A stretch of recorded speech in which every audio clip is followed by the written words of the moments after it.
Every summoned student received a legendary combat power. Cornelius, my bully from the old world, awakened Dragon King, and a black war dragon stepped out of his circle large enough to make the palace windows shake. Before the priests even finished explaining his power, my girlfriend of 3 years ran across the hall, wrapped both arms around him and congratulated him like he had just become the hero she always wanted. The old me would have broken down. The old me would have wondered what I had done wrong. But when my turn came, one word appeared above my circle: repair. Priests explained that it could restore damaged tools and equipment. The entire court burst out laughing.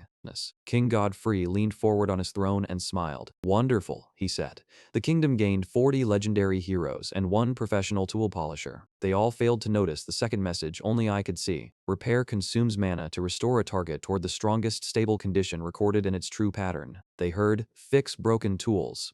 I heard ruined relics, failed potions, cracked beast cores, lost spellbooks, and every powerful object this kingdom had thrown away. Cornelius smirked at me from across the hall. "I took your girl," he said. "Looks like I'm better than you in this world too." So I walked over and punched him in the stomach. The sound was smaller than the dragon's arrival, but the room reacted harder. Cornelius folded around my fist. Ashley screamed his name. The black dragon lowered its head, and red light gathered behind its teeth. 3 armored guards reached me before it could breathe. They caught my arms and forced them behind my back. I did not resist. I was angry, not suicidal. King Godfrey rose halfway from his throne. "Banish him," he said.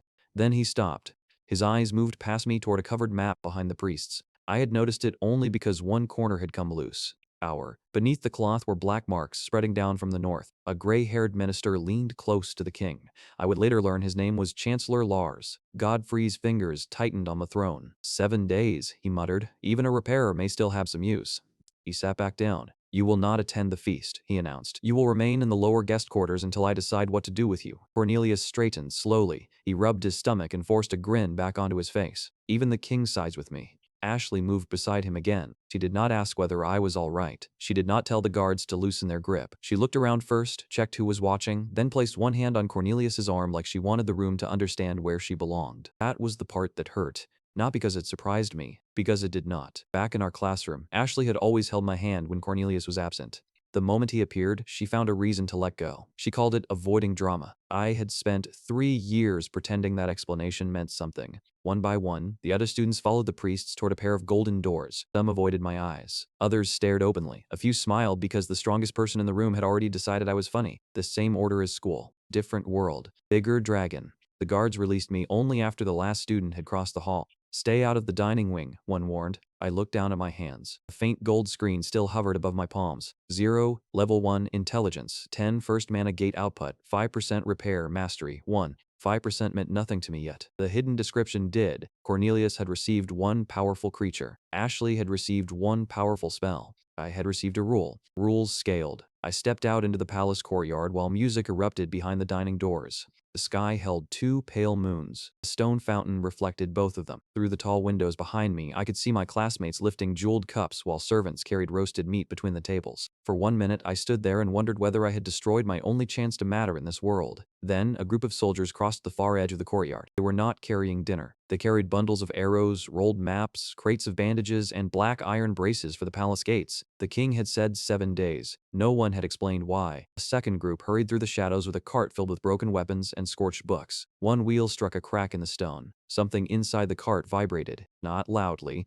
just enough that I felt it through the soles of my school shoes. Purple rainbow light leaked between 2 pieces of torn cloth. The cart disappeared through a narrow stone doorway beneath the eastern colonnade. The feast music swelled behind me. I followed the light. The doorway did not lead to a trash room. It led to a memorial. The air inside was colder than the courtyard. Narrow shelves climbed along both walls, each marked with a small metal plaque. Broken staffs rested beside burned journals. Cracked helmets sat beneath folded uniforms. A child-sized wand lay inside a glass case with a name etched under it. Every object had belonged to someone who had not come back. The cart waited near the entrance while 2 servants unloaded fresh remains from another failed expedition. Neither noticed me slip behind a stone pillar. "Another northern patrol," one whispered. "Keep your voice down. The feast is still going." They left quickly. I waited until their footsteps vanished, then moved deeper into the room. The purple rainbow glow pulsed again. It came from the last shelf. A thick black grimoire sat beneath a plaque whose name had been scratched away. Its cover was wrapped in 6 black chains. Silver constellations had faded almost completely from the leather. In the center, 1 rainbow gemstone flickered like a heartbeat running out of time. The hidden screen appeared as soon as I reached for it. Target I imprisoned. Archive grimoire current state. 11% functional foreign control. Pattern detected partial prime restoration available. I had no idea what a foreign control pattern was. I touched the cover anyway. Gold-white light exploded from my palm. The first chain cracked. Then the second. Mana drained out of me so quickly my knees hit the stone. The remaining chains split one after another. Faded silver stars returned across the cover. Torn page edges pulled together with thin lines of gold. The rainbow stone in the center brightened until the entire shelf glowed. A new message struck my vision. Level 1 Mana 2 Repair. Mastery 1 Mana 3. The book opened by itself. A soft mass of rainbow light rose from the pages. It looked like a floating slime made from liquid aurora. Purple, blue, green, gold, and pink moved inside it. Two enormous eyes appeared on its surface. Then eyebrows. Then a mouth. The spirit looked at me. I looked at it. It grew two tiny hands and checked its own body. I can speak. Its voice sounded older than the room. The rainbow shape turned toward the broken chains. Its eyes narrowed. I can finally speak clearly. You're welcome, I said, mostly because I did not know what else to say. The spirit formed two pointed ears and looked offended. You do not know who I am. I know you were chained to a shelf. That is not an identity. It was enough information to help. The ears lowered slightly. The spirit sank back toward the open book, then reshaped one hand into a formal gesture. My name is Morrow. I was the first archivist of this kingdom before its current rulers learned to write their own names. That sounds useful. It was intended to sound impressive. I'm impressed by useful things. Morrow stared at me for a long second. Then the pages beneath him began turning. Ink spread across the first sheet. Black lines became mountains. White paint became snow. A road appeared between them, and something dark moved down it. The drawing did not stay still. Thousands of figures marched across the page. Armored beasts pulled siege engines. Flying shapes moved above clouds of black smoke. Red points burned where their eyes should have been. The image rose slightly above the paper until it looked like a miniature world floating between us. A large enemy army is coming from the north, Morrow said. No complicated name, no ancient title, just the truth. The page turned. A different scene appeared. Men and women stood on the Capitol walls wearing clothing from another world.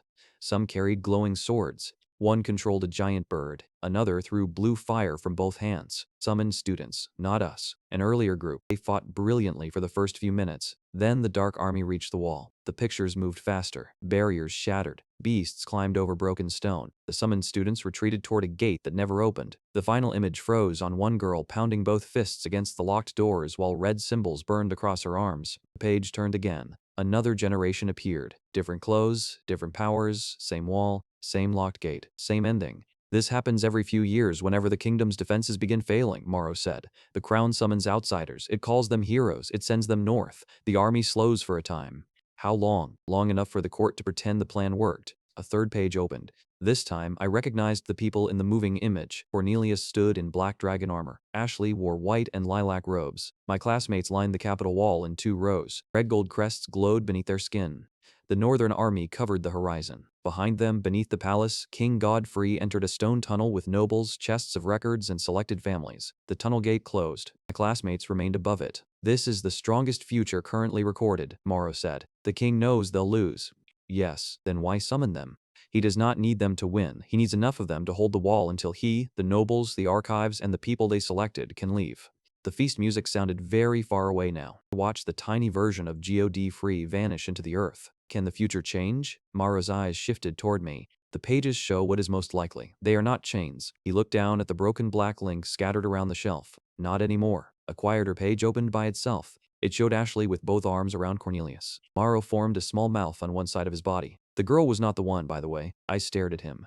You can see an invasion, repeated hero generations, and the king's escape plan, but that is what you decided to say next? I have seen at least 3 likely futures where you meet someone kinder before the weekends. That is an extremely low standard. Your previous selection established it. I almost laughed. Almost. Morrow closed the page. You restored me. I owe you one complete answer about this world. One answer? My surviving pages are incomplete. Precision has a cost. I looked at the chained book, the missing pages, and the floating spirit who had apparently spent generations unable to say what he knew. Come with me instead. Morrow's eyes widened. What? I have no allies. You know the world. You look bored. One useful guide is worth more than one answer. He formed a hand under an imaginary chin and studied me from head to foot. You punched a dragon summoner within an hour of arriving.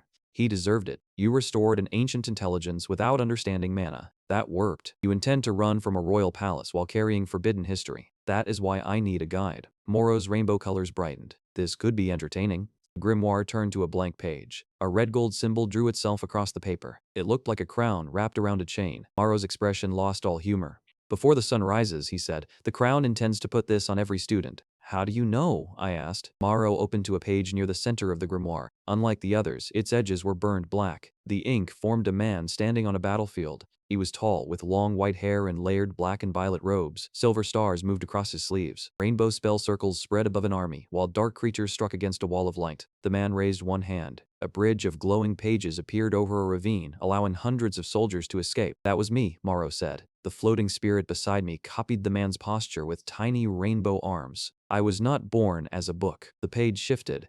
Human Morrow stood inside a royal chamber filled with maps.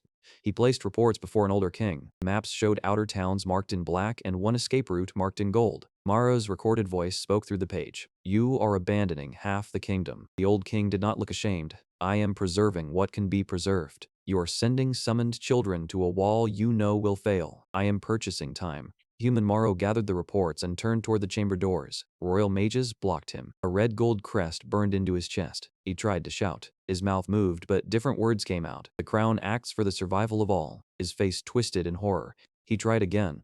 "The sacrifice is voluntary." Chains of light wrapped around his limbs. The crest forced his knees to the floor. The old king approached. "You saw too much." Morrow's spirit was pulled from his body in a storm of rainbow fragments. The fragments were driven into the grimoire. Pages were torn free and carried in different directions. Black chains wrapped around the cover. The final image showed the book placed on the same shelf where I had found it. "The crest remained inside my magical pattern," Morrow said. "It prevented me from naming the protected officials, warning future summons, or leaving the shelf. And repair removed it." Morrow opened another page. A human outline appeared with a red gold crest attached near the heart. Gold repair light passed through the body. The natural pattern remained blue. The crest appeared as a separate red knot. "The crest was never part of me," Morrow said. "Your ability treated it as foreign damage." A message appeared in front of me. "4N pattern detection acquired level 2, for free." That explained Morrow. It also explained what the crown planned for my classmates. Morrow's page displayed the crest's functions one at a time. A command forced a drawn soldier to raise his weapon. A second command froze him when he tried to retreat. A third sealed his mouth when he tried to warn someone. Pain ran through red lines whenever he resisted. "It does not erase personality," Morrow said. "It controls action when the crown gives an order. Between orders, they remain themselves. So Ashley will still be Ashley." "Yes. And Cornelius will still be Cornelius." Unfortunately, I looked toward the ceiling. Somewhere above us, my class was eating beside the people planning to chain them. Morrow waited for me to say that we had to save them. I could see it in his eyes. Instead, I asked, "Then why don't I leave?" "Night." Both rainbow eyebrows rose. "What?" "The gates close at sunrise. They are all at dinner. I am not crested. Why would I stay?" Morrow slowly formed a mouth. "Summoned heroes generally react to apocalyptic information with declarations of responsibility. I'm not a hero. You punched a dragon summoner. That was personal." Morrow opened his mouth, closed it, then waited. So I told him, "Not everything, just enough." Cornelius leaning over Ashley's desk while I stood beside them. Ashley laughing when he called me her assistant, or handing me both school bags so she could walk beside him. "Can you stay behind us?" she had asked. "You're making this awkward." I remembered holding her hand outside the train station. Cornelius had appeared across the road. Ashley pulled away so quickly it looked like I had grabbed her without permission. "He's only joking," she always said when he insulted me. "Stop being insecure. Stop embarrassing me." Cornelius shoved my desk into a wall once. My books hit the floor. The class watched. No one moved until the teacher entered. Ashley helped me pick them up afterward, privately. "You're the reason he keeps doing it," she whispered. "If you stopped reacting, he'd get bored." I had believed that for almost a year. The memory ended. Morrow's pages went still. "They never protected me in a classroom," I said. "I'm not staying to protect them in a war." Morrow did not tell me I was wrong. He lowered himself until he floated level with my face. "Then survive first," he said. "Decide what they deserve when the decision actually belongs to you." That answer made me trust him more than any speech about destiny would have. A metallic glint on the shelf caught his attention. Morrow pointed with one tiny hand. A cracked silver badge lay beneath the empty space where the grimoire had rested. It was shaped like an open book inside a circle. "My archive assistant carried that," he said. "He did not return from the final expedition." The shelf plaque marked the possessions abandoned. I picked up the badge and activated repair. The crack sealed. Tarnish lifted. The old symbol returned, but the center remained dark. Target, first archive. Envoy badge physical. Restoration complete magical authority. Unavailable. It was still valuable silver. More importantly, it was something I could trade. A bell rang somewhere in the palace. Morrow's eyes snapped toward the door. "My prison seal has informed someone that I am awake." Boots struck stone in the corridor outside. I shoved the grimoire into my navy school bag. Morrow's spirit compressed into the pages with visible offense. This vessel is crowded. It is a school bag. I once occupied an archive tower. You can complain after we survive. He directed me toward a narrow servant door behind the shelves. The hidden passage smelled of dust and wet stone. We ran through darkness while guards entered the memorial room behind us. Search every shelf, a man shouted. The passage opened beneath the outer wall. A rusted grate blocked the exit. I placed both hands on it. Gold light ran through the hinges. The broken release mechanism returned to working condition. The grate opened with one soft click. I crawled through, pulled it shut, and ran. The palace disappeared behind the trees. Morrow opened one page inside the bag. White letters formed over a drawing of the northern sky. 7 days until the Northern Army. I ran until my legs stopped feeling like mine. The palace lights shrank behind us. My classroom shoes filled with dirt. Every breath scraped my throat. Morrow floated beside me whenever the road was empty, and vanished into the bag whenever travelers approached. We passed 3 refugee carts before dawn. The first carried farming tools and 2 sleeping children. The second carried an injured man whose left arm was wrapped in bloody cloth. The third carried nothing except people. All of them were moving south. No one needed to explain what that meant. R.A. Way Ven Port appeared at the edge of the forest just before its gates closed. It was larger than a village and smaller than a city, built around a wide river and a timber bridge. Warm lights glowed behind wooden shutters. A mill wheel turned slowly in the dark. I had no coins. I had 1 restored silver badge and a book that the crown would probably kill to recover. Martin's Inn stood near the market square. A painted lantern hung over the door. Inside, the room smelled like smoke, onions, and old wood. A broad man with a brown beard stood behind the bar. His sleeves were rolled above his elbows. A girl about my age moved between the final tables carrying empty bowls. She had warm brown skin, a practical braid, and amber eyes that found me before I reached the bar. She did not laugh at my school uniform. That alone made her unusual. The innkeeper looked at my clothes, then at the bag over my shoulder. Summoned? Recently? Royal escort? No. His expression became less welcoming. I placed the silver archive badge on the bar. What kind of room does this by? The girl stopped beside us. The innkeeper picked up the badge with 2 fingers. His eyes narrowed at the maker's mark. This is old royal silver. So a good room? This is the kind of property people get questioned for owning. So a private room. The girl's mouth twitched. The innkeeper looked me over again. Exhausted schoolboy, dirty shoes, no weapon, no escort. He set the badge under the bar. I'll give you one of the worst rooms in the building, he said, and I won't tell anyone you paid me with what is almost certainly stolen royal property. That is the best customer service I've received all day. The girl failed to hide her laugh this time. My name is Martin, the innkeeper said. He pointed at her. That is my daughter, Leora. You get 1 meal. We discuss the rest in the morning. Leora brought me a bowl of thin stew, a cup of water, and 1 hard bread roll. Sorry, she said. The Northern Road has been sending more people every day. Fresh flour is expensive. She apologized for the bad food. Ashley would have made sure I knew the inconvenience was my fault. Leora moved to another table. I picked up the bread. It was hard enough to hurt someone. My fingers tightened around it.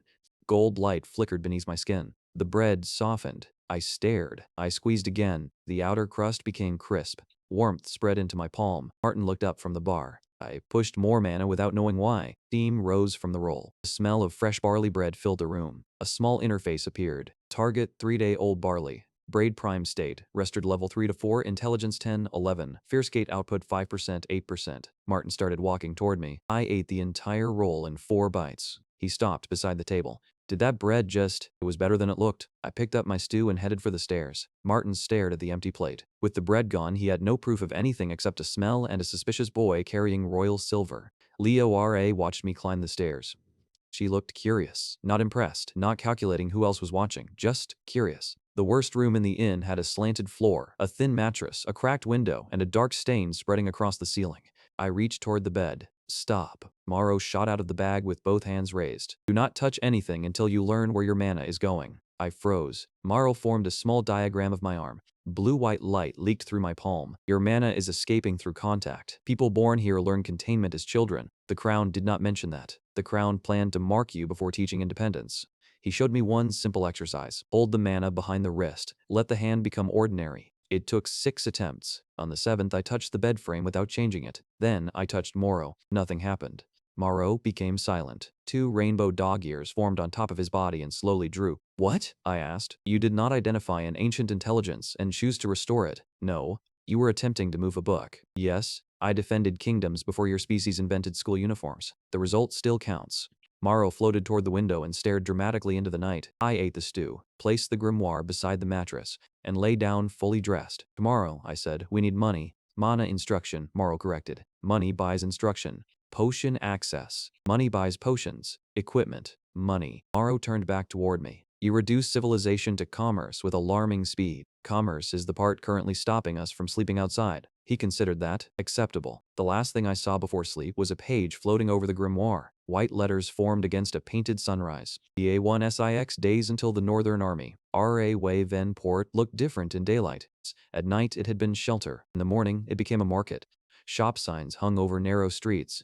Manhwa lamps dimmed as the sun rose. Couriers moved through the square carrying parcels and glowing satchels. A fountain in the center pushed blue water through a stone fish whose tail had been repaired at least 6 different ways. I left the inn before Martin could ask about the bread. Morrow floated beside me until we reached the crowded market, then slipped into the open grimoire inside my bag. Only his eyes remained visible between the pages. What is the first objective? He asked. Money. You possess an ancient archive spirit. Who cannot pay for breakfast? I contain magical knowledge from before the current dynasty. Does that knowledge buy potions? No. Then money. Morrow formed an irritated mouth across the page. I continued. Money buys training. Training gives mana. Mana repairs better objects. Better objects make more money. His mouth disappeared. That is offensively reasonable. We walked past a group of children making blue sparks between their fingers. Morrow opened to a blank page. A human outline appeared in rainbow ink. 8 circular shapes formed inside it, running from the lower abdomen to the head. Mana is the energy used by classes and spells, he said.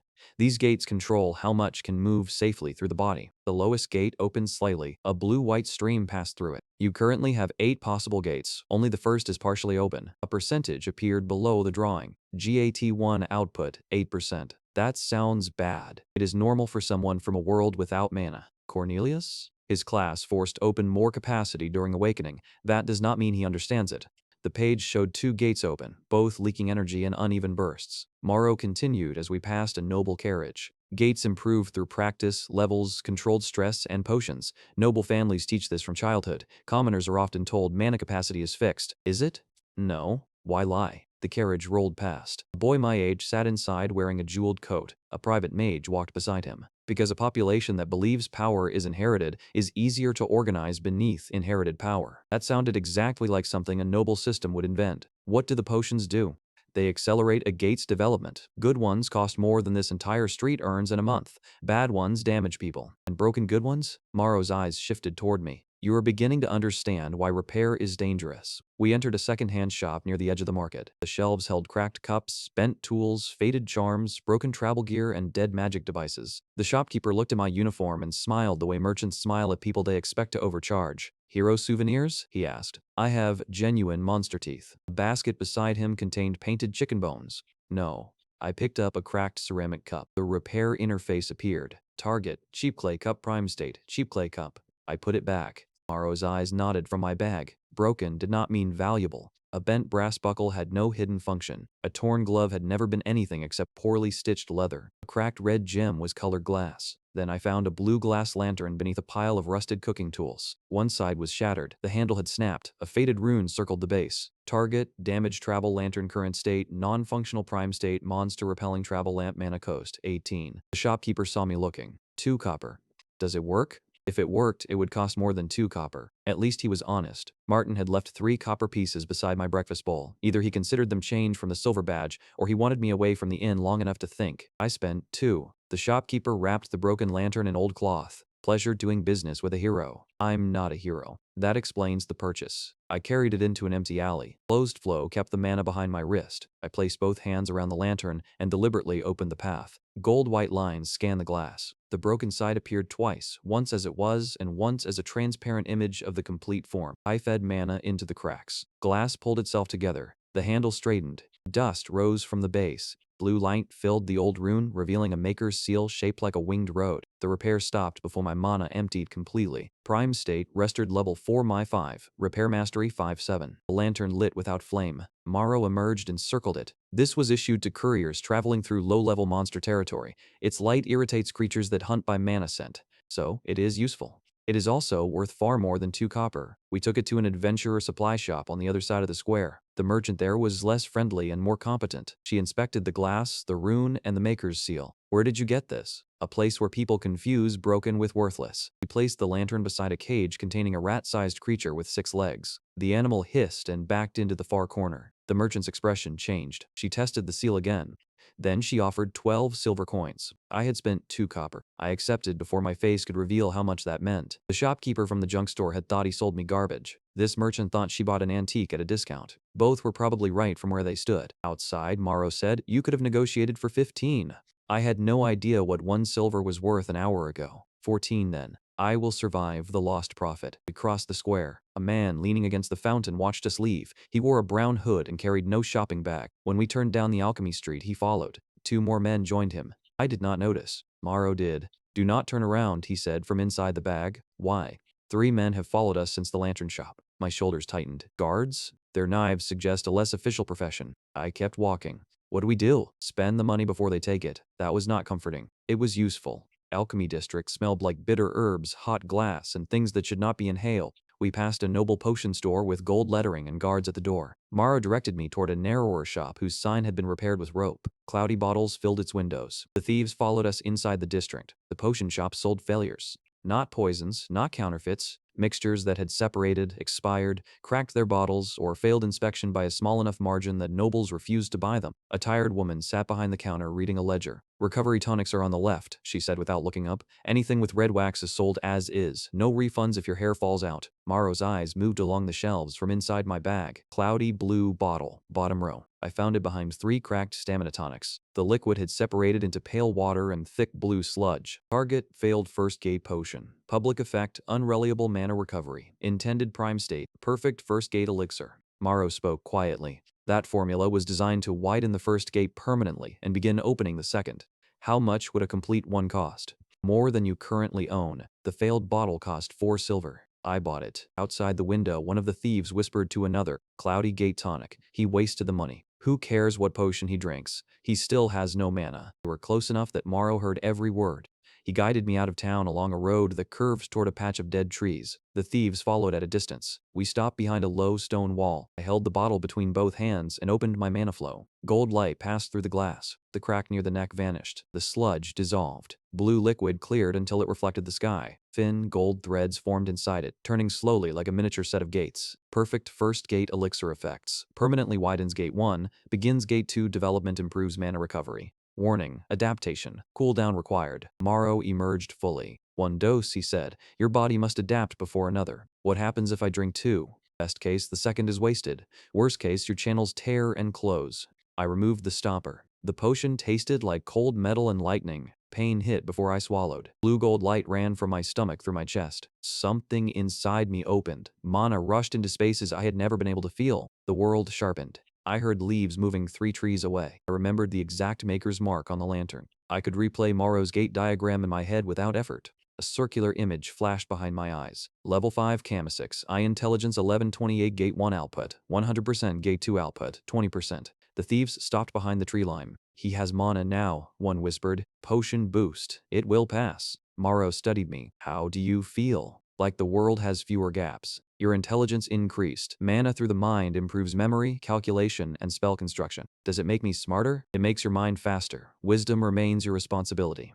That sounded fair. I looked toward the dead trees. "Teach me 1 spell." Moreau's eyes narrowed. "You have been using mana deliberately for less than a day. 3 men are following us. That is a stronger argument." His book opened in mid-air. A simple diagram spread across 2 pages. Blue mana gathered into a circle. A smaller orange core formed inside it. Gather mana. Give it shape. Define heat. Contain it. Choose a path. Release only after the path is clear. The diagram looked like a casting interface from a game. A mana bar. Target marker. Containment ring. Release. I extended one hand. Blue-white mana gathered above my palm. I imagined heat as movement compressed inside a boundary. The blue light turned orange. A transparent ring formed around it. Morrow leaned closer. "Good. Keep it the size of an apple." The sphere reached the size of a melon. "Reduce the flow." I tried. Gate 1 was not interested in subtlety. The sphere doubled again. Morrow's eyes became enormous. 0. I know. That is not an apple. The fireball was now wider than my chest. The containment ring trembled. I pointed toward the dead trees and released. The spear crossed the clearing like a miniature sun. It struck the first tree, swallowed the next 2, and burst against a fourth.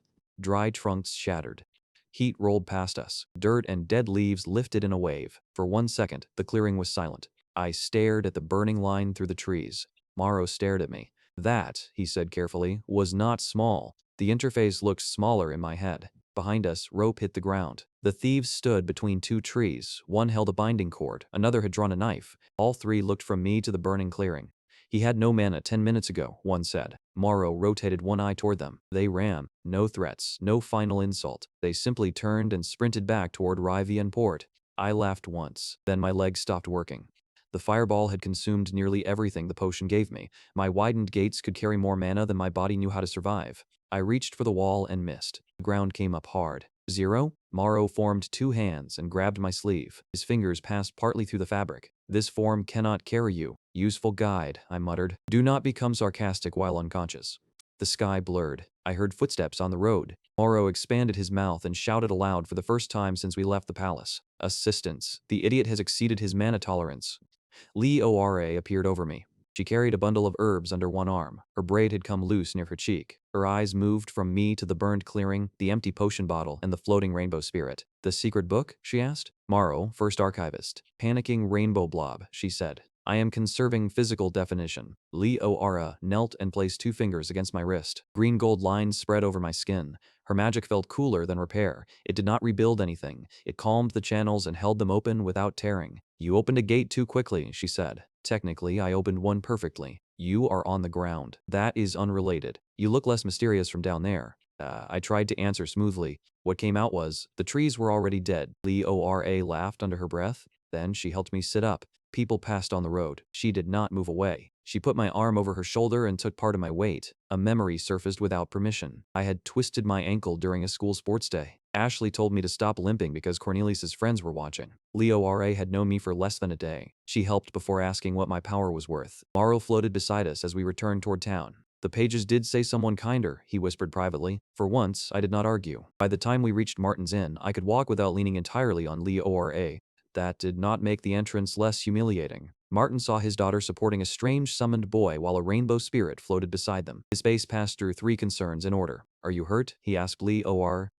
No. Did he burn anything? Only dead trees. Did anyone see? Three thieves. Martin closed his eyes. I should have reported the badge. Morrow floated higher and formed a formal face. I am Morrow, first archivist, master of forgotten systems, reader of probable futures, and former defender of. Martin pointed one thick finger at him. No fire magic inside. Morrow's mouth disappeared. Lee O.R.A. leaned over the table and studied him without reaching for the book. Can you really see the future? Probable futures, Morrow corrected. He opened one page. A small painted image showed Martin discovering the burned clearing, marching back to the inn, and throwing me into the river. The picture blurred, changed, and instead showed Martin placing another cup of water in front of me while complaining. Choices move the page, Morrow said. Some people are more predictable than others. Martin looked from the book to me. You brought a future-reading royal fugitive into my inn. He was already a fugitive when I found him. That does not improve the sentence. Lee O.R.A. laughed again. Morrow's colors warmed, pleased that someone besides me treated his existence as more interesting than profitable. Lee O.R.A. brought me water and made me sit near the back wall.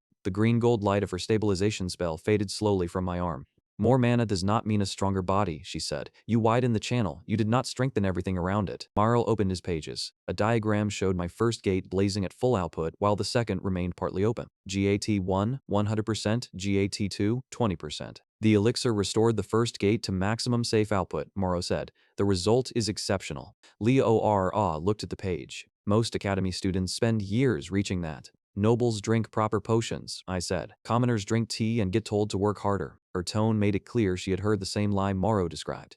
I had money left from the lantern sale, but not enough to waste. I needed recent maps, local monster information, and a way to earn more. Lee O.R.A. offered to guide me through the market. I know who buys honestly, she said. Mostly. I know which dungeons are open. I know who sells actual supplies and who paints chicken bones.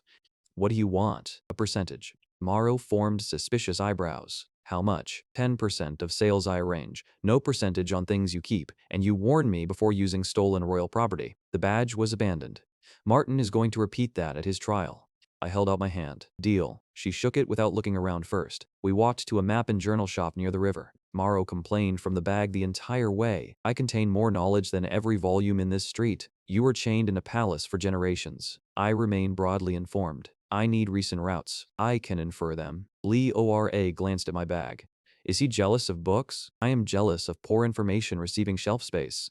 The shop was narrow and filled with rolled maps. Leora helped me choose a damaged dungeon chart, a recent adventurer journal, and a blank notebook. Two customers moved away when they recognized my school uniform. One whispered that Summons never paid for maps because the crown supplied everything. Leora heard and placed my silver on the counter before I could answer. He pays, she said, and he reads. The shopkeeper looked surprised by both facts. Morrow formed offended eyes above the bag. I also read. You are the book, Leora whispered, a distinction without respect. The map showed a beginner dungeon beneath R.A. Wave and Port. Half the lower tunnels had faded away. I repaired it behind a shelf. Gold lines moved across the parchment. Old green marks returned, revealing a side route that did not connect to the modern entrance. LE Vel 627I Intelligence 28730. The journal contained a notice copied from the guild board. Royal summoned heroes would arrive in Ravenport the following afternoon. Their first controlled dungeon exercise would take place in that same ruin. Leor, I read over my shoulder. You are not planning to talk to them, are you? I want to see how the crests work. That sounds like talking to them with extra steps. I also want to see how strong they are. Morrow's eyes appeared above the bag, and perhaps determine whether they remain worthy of your indifference. They had 3 years. I rolled the map. I am gathering information, nothing more. Outside, workers nailed a royal notice to the market board. The summon heroes of the crown will enter Venport tomorrow. The crowd began talking immediately. Morrow closed his eyes. The chains are coming to us. While I recovered in Port, crown marked the rest of my class. King Godfrey gathered them inside a smaller circular chamber the morning after the feast. The crest is a sacred custom, he told them. It recognizes you as heroes of this kingdom. It protects you from enemy curses, carries battlefield messages, and grants access to royal equipment. Cornelius volunteered first. A priest pressed a metal seal beneath his left collarbone. Red gold light burned into his skin. Ashley watched him survive without complaint and stepped forward next. Elliot, a quiet classmate who had never bullied me but had never defended me either, raised one hand. Is it optional? Chancellor Lars smiled without warmth. All recognized heroes carry it. That was not an answer. The crest was applied anyway. Red gold light traveled through Elliot's veins. For one moment he could feel the new pattern searching for every mana channel in his body. It settled around his heart, throat, wrists, and legs like 4 invisible hands. Ashley pressed one palm over her own mark. She asked the priest why it felt tight when she thought about leaving the room. Your body is adjusting to the kingdom, he said. Cornelius rolled his shoulder and smiled. If the mark makes commands faster, it is an advantage. Dravenox lowered his head and sniffed the glowing crest. The dragon's lips pulled back from its teeth. The scene moved quickly after that. Red gold light, a flinch, another marked student. 40 foreign children turned into 40 royal assets. When the final crest settled, Godfrey stood before them. Raise your right hands. Every hand rose at once. A few students laughed nervously. Elliot tried to lower his arm. His muscles locked. The crest brightened. His hand remained in the air until the king nodded. Synchronization, the priest explained. A royal instructor projected diagrams of their mana gates. Most students had one gate open between 10 and 25%. A few had forced open part of a second. Cornelius had 2 unstable streams, both leaking power around the edges. Opening a gate is only the beginning, the instructor said. Your output is still weak. You will train harder. Cornelius stared at the 2 glowing circles in his diagram and heard only that he had more than everyone else. After the class left, Lars turned to the king. Will they be ready? Godfrey looked toward the northern windows. They do not need mastery, he said.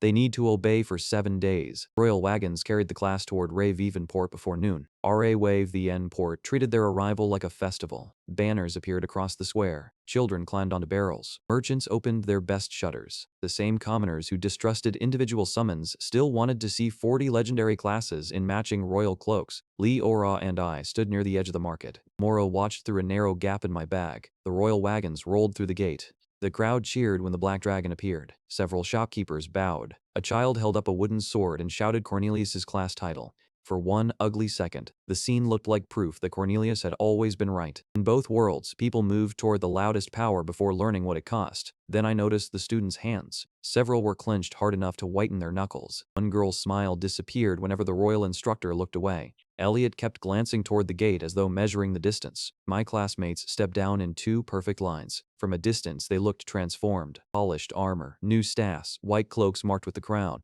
Cornelius walked at the front with his black dragon behind him. Up close, something was wrong. They turned at the same moment, stopped at the same moment. Their eyes tracked the royal instructor before they tracked the crowd. I saw Elliot near the middle. He had been one of the few students who sometimes looked uncomfortable when Cornelius mocked me. He never helped. Still, I raised one hand. Elliot. His eyes found me. Recognition hit his face. His lips parted. The crest on his wrist glowed. His expression emptied. He turned forward without answering. I waved to another classmate. The same thing happened. Morrow opened one page inside the bag. A drawn mouth appeared, wrapped in red gold wire. "They hear you," he said privately. "The command is stopping the response." Cornelius noticed me next. His grin returned easily. No command was required for that. "Well," he said, crossing the square, "the deserter survived one night." Ashley walked beside him in white and lilac robes. She looked healthier, better equipped, and more tired around the eyes. Cornelius looked at my school uniform, repaired boots, and simple bag. "Did you run away to become a merchant? Did you get 2 gates and forget how to use either?" His smile tightened. Ashley said my name, not flatly, not yet. "Zero, you should come back," the king said. "Did you choose that mark?" The crest at the base of her throat lit. Her shoulders stiffened. "The crest is an honor," she said in a voice that did not sound like hers. "King Godfrey protected us." Her eyes remained fixed on me. Afraid, Cornelius put an arm around her waist. The crest did not make her accept that. She still did not move away. That mattered. "Then enjoy the honor," I said. I turned before the conversation could become the same argument we had repeated for 3 years. Leora followed me. "You were right," she said quietly. They looked awake until they tried to answer. I did not say they were innocent. I did not say they were. That was one reason I liked talking to her. She did not force every truth into one side. The royal instructor announced that the class would enter the beginner dungeon at sunrise. The class was then marched through equipment shops. Merchants offered them polished weapons for free and quietly added the cost to royal accounts. The students were praised without being asked what they wanted. Cornelius accepted a black-red sword that matched his armor.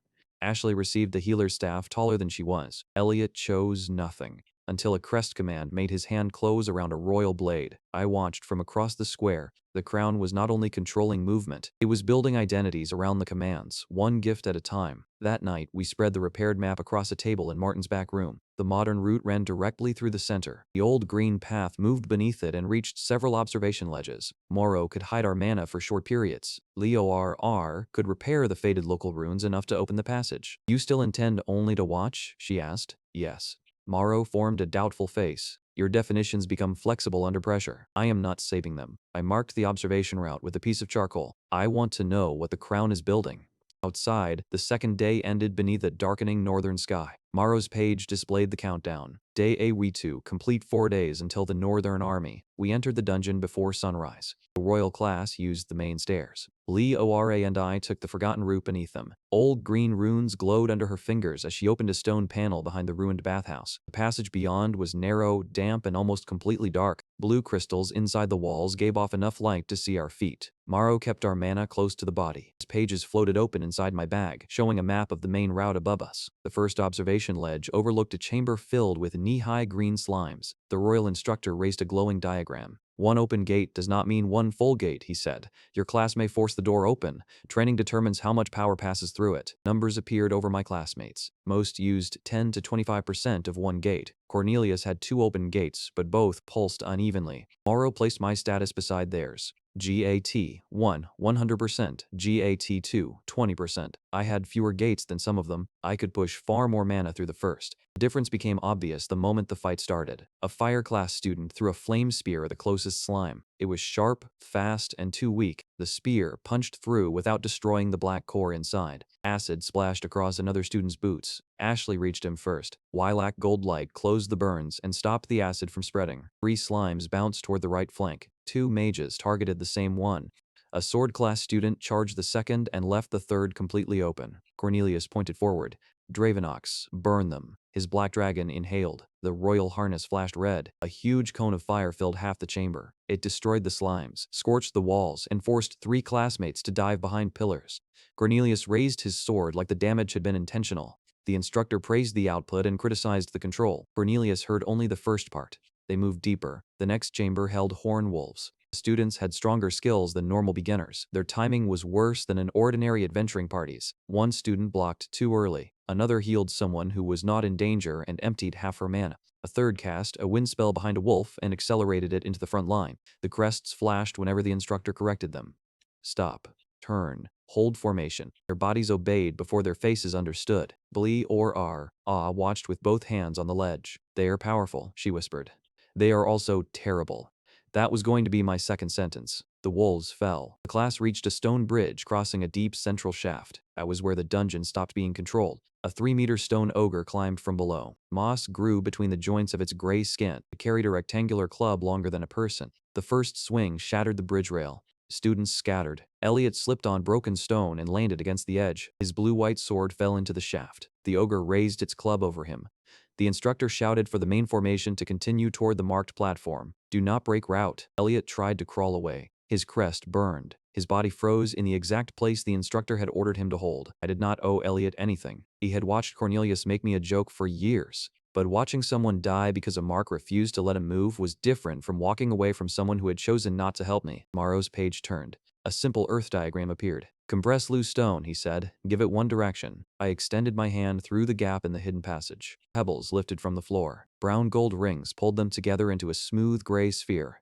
S2, shot acquired. I aimed at the ogre's knee. Lee ORA pressed one green rune against the wall. Left side, she whispered. I fired. The stone struck the joint. Her wind rune hit a heartbeat later. The ogre's leg twisted. Its club missed Elliot by inches. The whole creature fell sideways, broke through the damaged rail, and vanished into the shaft. The class stared at the empty ledge. Dungeon collapse, the instructor said after a pause. Elliot remained alive. He looked toward our hidden passage. For 1 second I thought he saw me. Then his crest flashed and pulled him back into formation. The class moved on. We used the lower route to reach a trapped adventurer before them. A fallen slab pinned the man's leg. He shouted when he heard the royal group above. Ashley turned toward the sound, her hand filled with healing light. Remain en route, the instructor ordered. The crest at her throat tightened. Her arms stopped in midair. The expression on her face changed from concern to pain, then to blank obedience. Cornelius glanced toward the trapped voice. He is not our objective. His crest did not flash. That choice belonged to him. Lee ORA and I repaired the old side lever beneath the slab. The mechanism lifted just enough for the adventurer to pull free. We guided him toward the exit and returned before the class reached the final chamber. I had seen enough. Some of them were prisoners. Some were still exactly who they had always been. The hidden path merged with the main corridor near the exit. A monster attack had cracked the wall between them, creating a narrow opening. Cornelius fell behind while the instructor gathered the class. I made a decision before Morrow could question it. I stepped through the break. Cornelius turned, hand reaching for his sword. I placed my palm on his shoulder. The repair interface opened instantly. Target Cornelius foreign control pattern detected, restored to pre-installation state. The crest was not him. It was something added. I sent mana through my hand. Gold light passed beneath his armor. A red gold symbol cracked under the cloth. Cornelius gasped as if someone removed a wire from his spine. His eyes cleared. The instructor shouted his name from the next corridor. Cornelius looked at me, confused and suddenly afraid. I kept my voice low. You're free. Pretend you're not. Save the others. Morrow opened one eye over my shoulder. Move. Cornelius straightened before the instructor turned the corner. His face went blank. He stepped back into formation. The instructor never noticed the missing crest. A status window flashed. Level 7, 10. Intelligence 34 Teta 4. Repair Mastery 77 Twum. 12 Crest Cleans. Discovered. I slipped back through the broken wall. Leo RA stared at me. You freed him. I gave him a chance. Do you trust him? No. Good. We followed the old route away from the royal party. Near the final turn, my foot landed on a loose stone. It rolled. I went down hard enough that Leo RA snickered before offering me a hand. You defeated a stone ogre from hiding and lost to a pebble. Different level ranges. My palm pressed against the floor. Something growled beneath it. Not a monster in the tunnel. Something deeper. The stone vibrated like a sleeping chest taking one breath. A system message spread across my vision. Anson, dragon pattern detected, awakening response confirmed. Morrow's pages began flipping by themselves. A gold symbol shaped like a road inside a pair of wings appeared. His rainbow colors stopped moving. I have not seen one of these, he said, in more than 200 years. Something large shifted below us. The growl came again. Dust jumped from the floor. Morrow opened to a page showing a square earth rune. Do not dig with your hands, he said. I was not planning to. You attempted to move an ancient grimoire without analysis. That worked. Lee ORA placed 3 green rune cards around the vibrating section of floor. The chamber below is hollow, she said. Lift the loose stone. Do not break the support line. I copied Morrow's diagram. Brown gold light formed beneath my palm. ERTLIF left. Acquired. The floor rose in one controlled slab. Soil and broken rock rolled aside. Beneath it waited a hidden circular chamber. At the center stood an egg larger than my torso. Its shell had turned almost entirely to stone. Gold lines crossed it like old roads viewed from above. One side was cracked. Warm air moved through the opening. The egg was breathing. Morrow descended until he hovered inches above it. A heart's scale, he whispered. What does that mean? A dragon bred to protect towns, carry mana between defense towers, and grow stronger around people it considered home. The species name meant nothing to me. The explanation did. They are extinct? Leora asked. They were. The repair interface opened when I touched the shell. Target, petrified heart scale e.g. Living pattern survives. Continuation request. Detected full restoration unavailable. Smallest stable form available. This was not a dead core. Something inside still wanted to continue. I accepted. Gold repair light moved across the shell. The stone softened enough to become egg again. Cracks joined, then spread in a new direction from the inside. One piece fell away. A round, orange-red head pushed through. The creature sneezed. A tiny ring of fire struck Morrow directly in the face. His rainbow body blackened for half a second. The egg split. A baby dragon tumbled out, shook shell fragments from its small golden horns, and flapped wings far too small for its belly.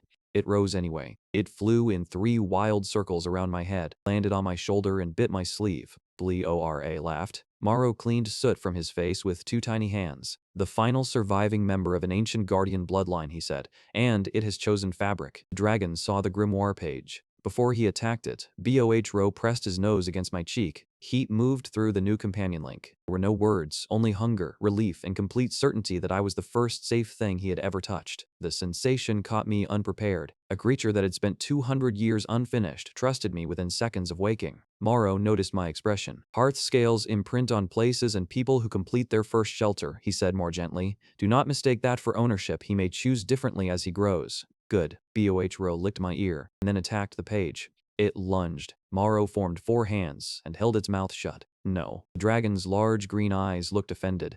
A status display appeared. Level 10 for REPA, M Mastery 12 for 18, Companion Pattern Established Hardscale Dragon, Level 1. What do we call him? Leora asked. The dragon sat on my shoulder like a warm, round stone. Bohro. Why? He looks like a Bohro. Bohro bit my sleeve again. Accepted, Morrow said.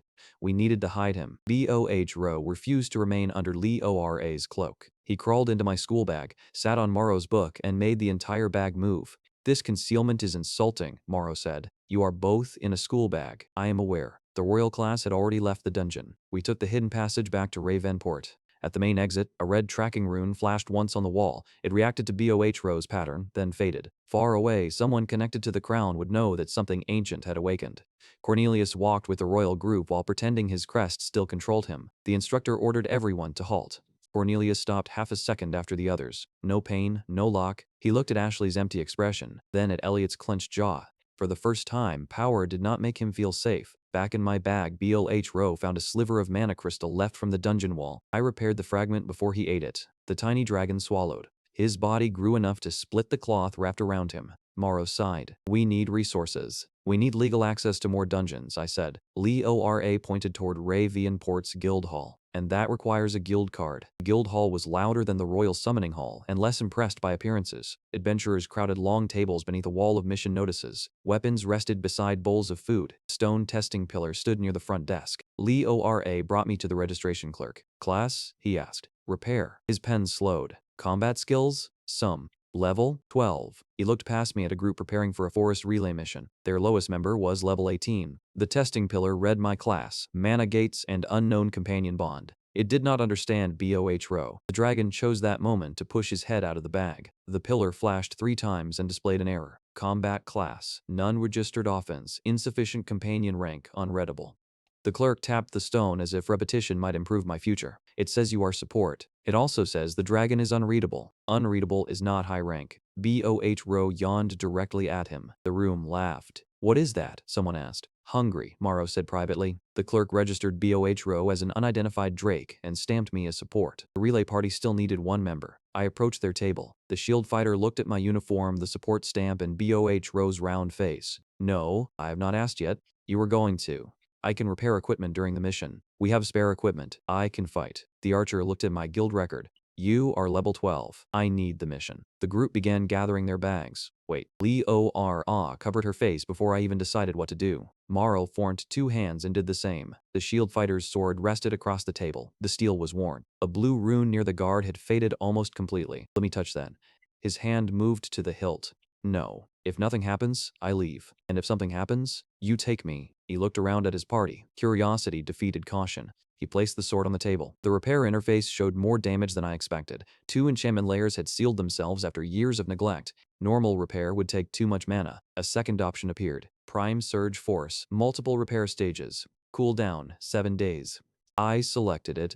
7 gold rings formed around the blade. They collapsed one at a time. The first removed rust. The second restored the edge. The third reignited the blue rune. Two more rings pulled hidden enchantments from inside the steel. The weapon lifted from the table by itself. Blue light ran from the guard to the point. The sword's old name returned above the blade. Ivergird blade. A second hidden rune opened along the fuller, allowing the weapon to release one ranged cut per minute. The warrior had carried it for 6 years without knowing the function existed. Every adventurer close enough to read the window stopped pretending not to listen. A status window appeared above it. Weapon level 8, 10 value increase, 3.1s. The guild hall went quiet around our table. The shield fighter picked up the sword and swung once. Blue force extended beyond the edge and split an empty stool. He looked at me. You can do that to every weapon? Once every 7 days. Maro's hands remained over his face. Leora lowered hers slowly. You really needed the quest, she said. I said that. The party accepted me immediately. They also stopped calling me support like it meant weak. Bohro climbed onto the table and sniffed the upgraded sword. Another round of laughter moved through the room. An older beast handler near the wall did not laugh. He stared at Bohro's golden horns and the road-like lines beginning to form across his scales. When I passed him, he caught my sleeve. Do not let a royal collector inspect that creature. Why? He released me. Because I saw that body shape once, in a mural older than Ravenport. Outside, the three thieves from the Fireball story told a different group what they knew. A strange summon could turn junk into valuables. He carried a dragon no one recognized. He had shown one large spell and looked physically weak afterward. Professional beast traffickers decided to follow the relay mission and strike when the party was tired. A royal observer followed separately. Neither group knew about the other. We left Ravenport before evening. The relay party taught me something the giant fireball had not. Being stronger than someone's spell did not make me better in a fight. The shield fighter walked first. The archer controlled the sides. The young mage saved mana instead of throwing everything at the first target. Leora stayed near the center with her rune cards ready. I stood beside Bohro. Maro watched from the bag. A pack of horn wolves attacked before we reached the first bridge. I saw them early. Intelligence 34 made their movement easy to read. My body still reacted late. The first wolf changed direction and came through the gap between me and the shield fighter. I raised Fire Sphere. Too slow, the shield fighter shouted. His upgraded sword crossed in front of me. Blue force knocked the wolf aside. Use the space we make, he said. Do not invent your own battlefield. That irritated me because it was correct. The archer pinned a second wolf's paw. A compressed stone from the road. Stone shot struck its skull. Level 13 Iquan 4. A third wolf leapt from the brush. I did not turn fully. I pushed mana into the air between us. The burst hit like an invisible hand and threw the wolf sideways. Wind push acquired. The mage finished it with a narrow flame. The rest of the pack came together. This time, I waited. Shield first. Archer forced the turn. Mage split their formation. I placed a controlled fire spear in the gap instead of filling the whole forest with fire. 3 wolves fell. Level 14 117. The party looked at my status window. How are you gaining that fast? The archer asked. Meaningful contribution, Moro answered aloud before I could stop him. The entire group stared at the floating rainbow spirit. He talks? Frequently, I said. The relay ruins stood inside a ring of pine trees. Black beetles the size of dogs crawled across the broken stone. Blue electrical cracks ran through their shells. The closer we moved, the worse the party's equipment behaved. The shield strap tore. The mage's focus gem overheated. The archer's bow lost tension. I understood the mission then. The beetles distorted tools and enchantments. The party could kill them. They could not keep their gear working long enough to reach the relay core. I repaired the strap while the fighter held the shield with one arm. I restored the bow between volleys. I cooled and realigned the mage's focus. Every repair created another attack. The party began moving around me without being told. Shield in front, Leora on my left, archer covering the high angle. They treated my position as something worth protecting. I had never experienced that before. We cleared the beetles and reached the central relay. Its circular stone frame had cracked into 3 sections. Lightning flickered between them. I placed both hands against the nearest piece. Gold repair lines linked the broken sections. The party supplied missing metal braces. Leora corrected the local rune sequence. I restored the connections. The relay stabilized. Level 17 18. That was when the nets came down. Black cords dropped from the trees around Bohro. Metal collars hung from their edges. Beast traffickers rushed from the brush. Take the dragon alive. I used wind push before the first net closed. Air curved visibly through dust and threw it into a tree. The shield fighter blocked 2 men. The archer cut another net in midair. A trafficker came around my blind side and struck my forearm with a metal baton. Something inside the arm tore. My fingers stopped responding. Bohro screamed. It was not a dragon roar yet. It was the furious sound of a small creature who had decided I belonged to him. The traffickers released 2 chained hunting cats and the lesser wyvern. Bohro stepped in front of me. His shadow expanded. For one breath, the shape on the ground was not small or round. It was a vast winged dragon spread across the entire clearing. Every controlled beast froze. Their obedience collars flashed. They backed away anyway. Bohro inhaled. His flame was no longer a sneeze. A broad orange-gold burst struck the ground between the traffickers and split their formation. The shield fighter charged through the opening. Lora trapped one attacker's boots with green runes. The archer broke the release mechanism on the collars. The traffickers ran or fell. One escaped into the forest. The royal observer remained hidden and recorded everything. I looked at my useless arm. Can repair work on me?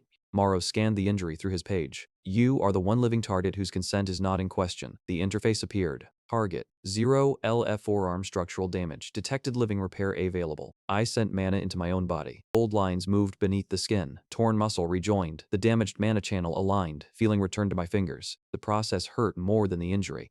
When it finished, my arm worked. My stamina did not return. Living repair. Self-acquired level 18 to 20. Intelligence 34 to 40. Gate 2 output 100%. Bohro climbed onto my shoulder. His body had grown to the size of a large dog. Gold road lines spread across his wings. Bohro's level 3-15 Hearthbraith acquired. We returned to RA Wavenport after dark. At the guild, the shield fighter placed his upgraded sword on the table and told everyone what happened. Repair was not the weak link, he said. It was the reason none of ours broke.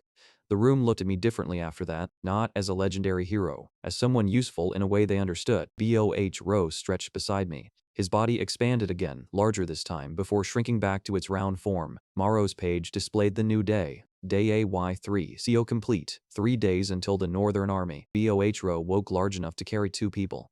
He had not become permanently enormous. The growth lasted only while he held enough mana and excitement. The dog-sized dragon from the night before expanded in Martin's yard until his back stood above my shoulders. His wings opened across half the stable. Martin came outside with a bucket. He looked at Bohro, then at me, then at Lora, tightening a travel strap around the dragon's chest. This is a date, Martin said. It is reconnaissance, I answered. Morrow floated over the grimoire and formed a satisfied smile. It is a date. Lora climbed onto Bohro behind me. Your book is smarter than you. He has intelligence advantages. I heard that, Morrow said. Bohro launched from the yard before Martin could reconsider allowing it. RA Wavenport dropped away beneath us. Lora gripped the rear strap the first time Bohro banked. I felt her hand catch my coat and stay there after the turn ended. Morrow floated beside us inside a small rainbow bubble, loudly explaining that ancient archivists normally traveled in dignified carriages. Bohro flew through the bubble and spun him once. I will document this disrespect, Morrow said upside down. The river divided the market from the mill district. Morning smoke rose from chimneys. Refugee carts gathered along the northern road. Beyond the farms, the forest covered the dungeon entrance like a dark green blanket. Lora pointed toward a gray stone tower on a hill. That protected RA Wavenport before my grandfather was born. The top stopped lighting years ago. Farther north, abandoned farms formed empty brown squares between the trees. Lora pointed east toward a distant blue ridge. The academy is beyond those hills. I used to think I would study runes there. What stopped you? Tuition. Martin needing help. My brother leaving. Normal things that become permanent if no one has enough money to change them. I understood that kind of permanence. What would you study? Connected runes. Bridges, mills, town wards. Magic that still matters after the person casting it goes home. That sounded less dramatic than Dragon King. It sounded more useful. The people left? I asked. Some. Others were ordered south. The northern road looked too straight from the air. A direct path from the dark horizon to Ravenport. We flew west over a ruined shrine and landed on a grassy hill. Bohro collapsed back into his round form and rolled once before stopping against Leora's boot. She scratched beneath his chin. You did well. Bohro made a sound like a pleased kettle. Lora asked me about Earth, not whether it had better magic or stronger weapons. She asked what cities sounded like, what food people ate after school,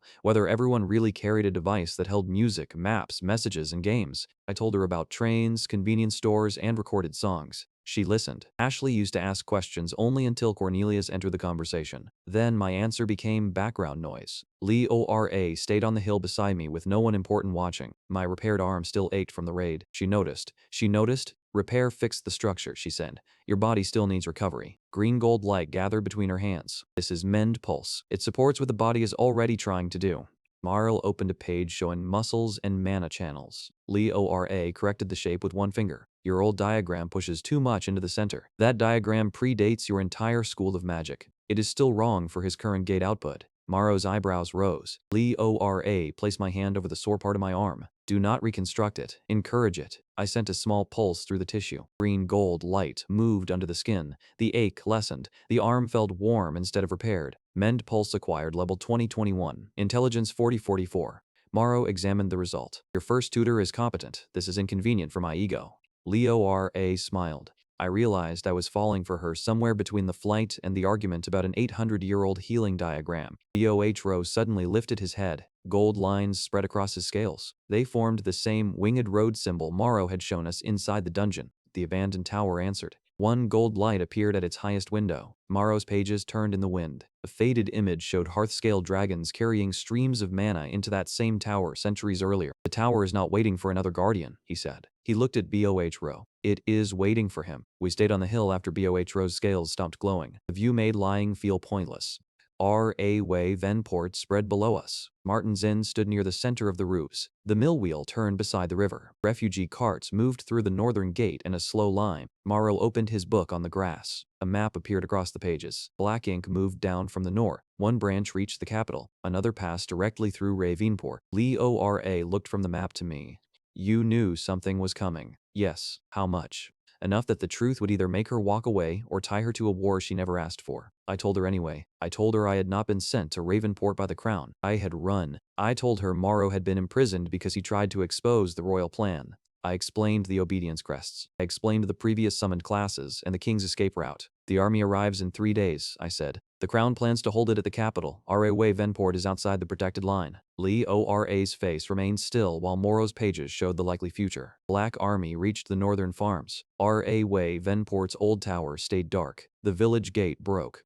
The capital wall lit farther south while the people outside it disappeared beneath smoke. I left because I did not care what happened to my class, I said. The words sounded worse once spoken aloud. They watched Cornelius make me miserable for years. Ashley helped whenever it kept her close to him. I thought this world had finally given me a chance to stop carrying people who would never carry me. Leora did not tell me I was a hero. She did not tell me betrayal stopped mattering because the danger was bigger. Then do not fight for them, she said. Fight for the people who chose you. Below us, Martin stepped outside the inn and argued with a delivery driver over flower prices. The answer landed harder than a moral lecture would have. Leora reached into her runeworker's bag and removed a copper compass. The glass was cracked. One needle hung loose. 3 tiny message crystals around the edge had gone dark. My brother carried this, she said. He joined a northern unit last year. The crown still sends us payments and says he is on honored duty. She placed it in my palm. Repair scanned the mechanism. Target. Military message. Compass surviving recording. 1 prime mechanism. Restoration available. Gold lines closed the glass. The needle returned to its pin. 1 message, crystal lit weakly. Morrow spread his pages behind it. Compass projected a blurred image. Soldiers marched north through rain. Their cloaks were torn. Behind them, wagons filled with grain, medicine, and arrows moved south. A young man with Leora's eyes held the compass close to his face. They call us reinforcements, he whispered, but they are moving every supply wagon away from us. If this reaches home, tell Father I. The recording ended in static. Leora closed both hands around the repaired compass. For several breaths, neither of us spoke. The war was no longer a page showing strangers. It had a voice she knew. Far away, Cornelius was hearing the same truth from the people who created it. He stood in the royal camp outside Ravenport, pretending the missing crest still controlled him. When instructors ordered the class to face north, he turned with them. When Lars commanded silence, he kept his mouth closed. That allowed him to remain near the command tent. Through the canvas, he heard Lars speak to a royal officer. The students hold the capital wall. The king enters the underground route when the third horn sounds. And Ravenport, already classified as lost. Cornelius looked toward Ashley and Elliot standing motionless beside the supply wagons. For the first time, running alone did not feel like victory. He stayed. Back on the hill, I looked at Leora. I will protect Ravenport. And afterward, I decide what happens to the crown. Morrow's future page flickered. The image of Ravenport burning blurred at the edges. Level 2122 I Intelligence 43 Ribers 4T W8C Time 2 18. The mill wheel below us stopped. A bell began ringing beside the river. The mill had failed at the worst possible time. Its water wheel hung crooked over the river. The main axle had split. One grinding stone had shifted off center. The grain lift jammed halfway to the storage floor. Without the ventilation fans, damp heat gathered inside the bins. Refugees waited outside with empty sacks. A company from the capital had already inspected the damage. Their foreman named a price Ravenport could not pay, then offered to purchase the mill when the owner failed. Martin told the council about me. Half the room objected before I entered. Summoned heroes break things. He is barely a hero. He is a deserter. Li O.R. stepped beside me. He repaired a relay, saved the guild party, and turned 2 copper into a working monster lamp. Let him touch the mill. That was not a romantic defense. It was a list of evidence. The mill owner placed one calloused hand on the main beam. You have my permission. I touched the wood. The interface did not show one object. It showed a network. Target, Rave, and Port MIL, system connected parts. 47 missing materials detected, current mana insufficient. Transparent gold lines spread through the water wheel, axle, gears, grinding stones, grain lift, and storage vents. Each broken connection glowed red. I cannot create the missing wood and iron, I said. I need parts. The carpenters brought seasoned beams. The blacksmith shaped a new axle sleeve. Mill workers cleared ruined grain from the lift. Li O.R.A. crawled beneath the ruined housing and copied the faded symbols onto fresh plates. As each person willingly handed the system to me, the mana cost changed. 400, 300, 210. Morrow watched the numbers fall. A shared system is easier to restore when the people who depend on it entrust it to the same purpose. A new skill appeared. Linked repair acquired. I opened my mana flow. Gold-white lines connected every worker, tool, and mill component into one pattern. The carpenters fitted the wood. The blacksmith locked the sleeve around the axle. BOH breathed a narrow line of heat over the frozen joint. Li O.R.A. pressed both hands to the rune plate. I restored the damaged connections between all of them. The water wheel moved 1 inch, then 1 full turn. The axle caught. Grinding stones aligned. The grain lift rose. Ventilation shutters opened along the roof. The first bag of fresh flour dropped into the mill owner's hands. The crowd outside cheered. Level 22, 27, repair. Mastery 22, 34. I had gained more experience from feeding a village than from selling a magical antique. Repair rewarded restored purpose. The celebration lasted less than a minute. A horn sounded near the northern road. Corrupted horn wolves came through the refugee line.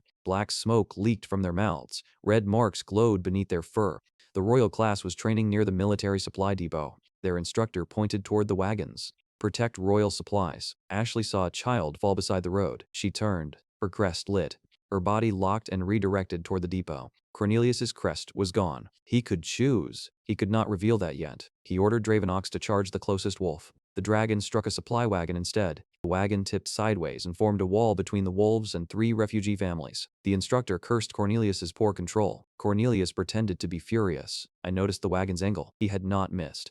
There was no time to question it. BOH expanded into his juvenile form and landed between the refugees and the wolves. Li O.R.A. placed green runes across the road. I repaired cracked wagon boards into shields while local fighters formed a line. Stone shot broke the first wolf's horn. Wind push threw the second into Li O.R.A.'s binding rune. BOH hearth breath drove the pack away from the children. LL 2728. BOH LLL teen 25. When the last wolf fell, an old crystal platform near the mill lit for the first time in years. Gold light rose inside it. Then the crystal split from top to bottom. I pressed one hand against it. Target, Rave, and Port Defense Crystal Restoration. Denied missing central authority. Ancient Dragon Key required current level insufficient.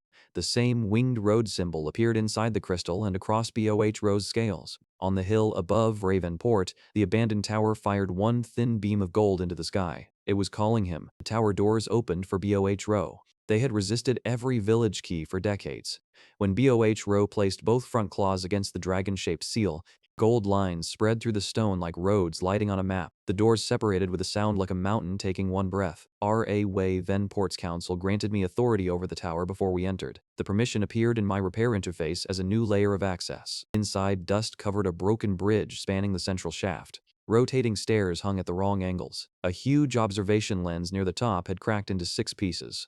Old mana channels ran through the walls like dark veins. We did not clear the tower alone. Carpenters carried bridge beams. A blacksmith brought clamps. Li O.R.A. repaired local rune grammar while Morrow translated the older system beneath it. DOH flew from channel to channel, carrying mana in the gold patterns across his wings. I restored the connections. The bridge straightened. The stairs rotated into place. The observation lens sealed into one clear circle. At the archive level, Morrow stopped. One rainbow-edged page floated inside a cracked glass frame. The moment I repaired the frame, the page returned to his book. Morrow's slime-like body stretched upward. For 3 seconds he resembled the tall, white-haired mage from his memories. Then the form collapsed back into a round rainbow spirit. Page of Foundations recovered. The restored observation lens activated. Morrow's pages expanded into a map large enough to fill the chamber. Venport glowed at one tower. The capital glowed at the center. Dozens of dark towers formed a broken network between them. The Northern Army can be divided, Moro said. The original system pushed invading forces into smaller routes and protected every connected town. Why is it broken? Leora asked. Because the Crown removed community authority and tried to control the whole network from the capital. When the maintenance knowledge disappeared, the outer towers were abandoned.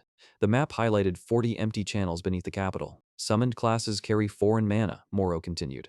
The network needs it to restart. The crests? I asked. Force changes the pattern. The original system accepts contribution. It rejects ownership. I needed to reach the capital. I needed to remove the crests. I needed enough power to survive the Crown, the Northern Army, and whatever protected the Central Core. 2 days remained. Hiding was no longer useful. We returned to R.A. Wavenport Square before sunset. I placed a broken blacksmith's hammer, a scout's compass, and a healer's cracked focus on one table. People gathered. I repaired all 3 in public. The hammer's balance returned. The compass found north. The healer's blue crystal lit brightly enough to fill the square. I need guides, I said. Fighters, potion sellers, craftspeople, anyone who knows dangerous ruins within a day of Ravenport. Man near the back laughed. What are you offering? I pointed at the restored tools. Everything you bring back works better than when you entered. The laughter stopped. Potion merchants led us through 3 shops before Moro found what we needed. Failed noble-grade tonics sat behind locked glass because even broken formulas contained expensive materials. I bought them with the money from the lantern, guild mission, and relay salvage. Then I restored one in front of the sellers. Cloudy gray liquid became blue gold. The room went silent. One merchant offered to buy every future bottle. I sold enough perfected tonics to fund armor, food, repair materials, and supplies for volunteers. I kept the strongest potion for myself and distributed weaker perfected recovery mixtures to people willing to defend Ravenport. I began wearing a thin gold-white line across one shoulder so we could identify each other. The first veteran guide refused coin. Before him came a stream of smaller bargains. The baker offered 2 days of food if I restored the oven rune that burned one side of every loaf. A scout offered 3 monster maps for a repaired bow sight. A healer placed 6 cloudy tonics on the table and asked for only 2 perfected bottles back. I accepted deals that strengthened the defense and rejected people trying to monopolize the process. A merchant offered a noble contract, guards, and a private laboratory if I stopped repairing common equipment in public. I told him no. The refusal traveled through Ravenport faster than the potion rumor. By evening, people no longer came only because repair could make them rich. They came because I had refused to disappear behind a noble wall. He placed a ruined navigation instrument on the table instead. Its glass had shattered. Its needles spun without direction. My daughter is on the northern farm road, he said. Restore this, and I take you anywhere you need. I repaired it. The instrument projected safe paths through 3 dangerous regions. The guide joined. Then a healer, then 2 former soldiers, then blacksmiths who wanted their families behind repaired gates. By nightfall, we were no longer a guild party. We were an independent force. Level 2845, Eye Intelligence 4948, Gate 3 output, 50% Repair Mastery 3442, Bow Shro, Level 2535. Maro opened his book over the table in Martin's back room. 3 locations drew themselves across the pages. A ruined forge, a glass mine sealed by an ancient gate, a storm nest occupied by the Northern Army's flying scouts. Clear these before tomorrow night, Moro said, and you may become strong enough to challenge a kingdom. The cooldown on my first perfect elixir ended at sunrise. 50 people gathered behind Martin's Inn to watch me restore the second. I had stopped hiding. If the Crown learned what I could do, it would send hunters. If I failed to grow, the Northern Army would reach Ravenport before the hunters mattered. The failed noble potion came in a black glass bottle. Silver sludge clung to the bottom. Maro identified the intended formula as one used by royal heirs after years of supervised training. I had years compressed into one day. Gold repair light cleared the liquid. Blue gold mana spun inside the bottle in 4 rings. I drank. The first 3 gates opened like suns inside my body. The 4th moved for the first time. Thought accelerated. I could hold the forge map, every volunteer's position, 3 potion formulas, and Maro spell diagrams in my mind at once. Eye Intelligence 5876 GAT3 output, 100% Gate 4 output, 30%. Maro watched me carefully. You understand more. I can see how the diagrams connect. Understanding is not practice. That sounds like something Lee Or would say. Maro formed wounded ears. We flew to the ruined forge on BOH Row. The intelligence increase did not feel like receiving answers. It felt like gaining room for more questions at once. I could track BOH Row's wing beats, Lee Ora's rune inventory, the guide's route, and the mana recovery of everyone behind us without losing the main plan. That frightened me almost as much as it helped. Tell me if I stop sounding like myself, I said. Lee Ora looked over from the next saddle strap. You still argued with a book over one sentence. You are fine. Maro folded his arms. The book was correct. The people flying and riding behind us heard the exchange. The tension in the group eased. They were not following a silent weapon. They were following someone who still needed correction. We flew to the ruined forge on BOH Row. The forge sat inside black volcanic stone. Giant anvils surrounded channels of orange fire. Humanoid iron guardians moved between them. Furnace doors glowed in their chests. Their faces were narrow slits filled with heat. Our followers formed lines without waiting for me to command every movement. Shield teams held the entrance. Scouts marked the guardians. Blacksmiths identified which forge mechanisms needed saving. I attacked the first construct with stone shots. The spell compressed further than before. The spear lengthened into a sharp projectile. Stone lance acquired. It struck the guardian's knee and drove through the joint. Two constructs raised furnace arms. I spread wind push across a wider plane. Air curved into a transparent wall and bent the flames upward. Wind wall acquired. The followers advanced beneath it. A larger guardian emerged from the central furnace. I compressed fire spear instead of enlarging it. The containment rings narrowed until the fire became a straight white-orange blast. Fire cannon acquired. The beam pierced the furnace door. The forge guardian fell. 3 smaller guardians closed around the blacksmith team before I could celebrate. I held wind wall with one spell circle and formed stone lances with a second. Intelligence 76 let me maintain both, but the targeting still required judgment. I struck the first guardian's ankle instead of its chest. It fell across the second, then pinned it. The veteran guide marked the third furnace valve. A blacksmith follower drove an ordinary iron wedge into the marked gap. I repaired the wedge to its best temper while it was already inside. The expanding metal split the valve. The followers destroyed the exposed cores. Their timing turned my power into a clear instead of a spectacle. Bell 3543. We did not simply loot the forge.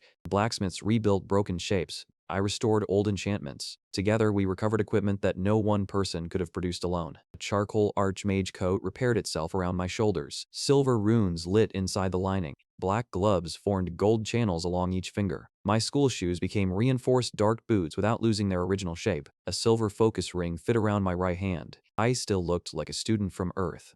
I looked like one who had walked through a legendary armory. The glass mine stood east of the forge. Pale blue crystals covered its walls. 6-legged crawlers moved between reflections. Weak spells bounced off their crystal growths. The volunteers broke their angles with shields, while I used wind wall to redirect reflected attacks. At the deepest chamber, a perfect metal gate blocked us. No crack, no rust, no missing piece. Repair displayed one answer. Target already at prime condition. The lock was complete. Morrow hovered beside my hand. If repair moves an object toward its best condition, he said, what happens if you reverse the direction? I inverted the flow. Gold-white mana darkened into violet-gray. A new interface appeared. UN Rever's target. Damage states. I touched the gate. Its enchantment dimmed. The metal lost polish. Old scratches appeared. Rust spread across the hinges. Centuries of repaired damage returned in seconds. The gate cracked and collapsed into fragments. The sound carried through the mine. Every crawler in the reflected tunnels turned toward us. Unrepair changed the next fight completely. I touched a crystal bridge and returned its support brackets to the day they first cracked. The bridge dropped after our people crossed, cutting off half the swarm. I removed the sharpening enchantment from a spinning trap and turned it into harmless, dull metal. When one crawler locked its crystal shell into a perfect defense, I targeted the shell rather than the creature and returned every fracture the armor had ever accumulated. The followers finished with the new openings exposed. Unrepair was not destruction without rules. It was history used in the opposite direction. The followers behind me went completely silent. Leora touched one fallen piece. You did not break it. I returned every break it ever had. Morrow's eyes glowed. Use it only on non-living patterns. I tested it against the Mine Guardian beyond the gate. 20 rings of crystal armor rotated around its body. Unrepair removed 3, then 5. The volunteers struck the weakened sections. The Guardian fell. UN Repair acquired repair mastery. 4255 Elivel 43rd D50. By the time we reached our camp, word had spread. People arrived from nearby settlements carrying damaged swords, cracked staves, dull armor, and failed potions. I stopped charging anyone who agreed to defend R.A. Wavine Port. A retired soldier offered his shield. A healer offered 3 nights of service. A scout offered routes through the northern hills. I repaired their equipment. Morrow recorded their promises. Lee ORR organized them into teams. They were not followers because they worshipped me. They followed because I offered a plan that included their families. I can make every one of you stronger, I told them. I cannot stand in every doorway at once. More gold-white lines appeared across shoulders. The restoration party grew. We organized the camp before moving again. Lee ORA separated people by what they could maintain, not what titles they wanted. Former soldiers trained refugees to hold shield lines. Blacksmiths taught scouts how to replace their own buckles. Healers rationed perfected tonics instead of letting the strongest fighters drink everything. I walked from fire to fire repairing what had failed during the forge. Each repaired strap and blade gave almost no experience alone. Together, they kept 50 people operational. Morrow watched the camp through his pages. You began this week trying to become strong enough to need no one. I was wrong. Record that statement. It may never recur. The storm nest waited on a mountain peak under black clouds. The Northern Army used it to send flying scouts south. Black-blue reptiles circled broken platforms. Lightning membranes stretched between their wings. Boh saw them and expanded. He had grown from a round hatchling into a powerful battle dragon, but the creatures above were larger. We climbed anyway. Followers held the narrow path. Healers remained behind shield teams. Scouts marked the flying patterns. Leora placed green-gold anchors along the cliff so Boh could carry mana between them. The first scout dove. Boh met it in the air. He was knocked against the mountain. He rose again. A second scout struck from above. Windwall turned its lightning aside. Stone lances broke the membrane of its left wing. Boh caught it before it fell onto our people and threw it into the empty ravine. He did not chase the next enemy. He returned to protect the path. That choice triggered the change.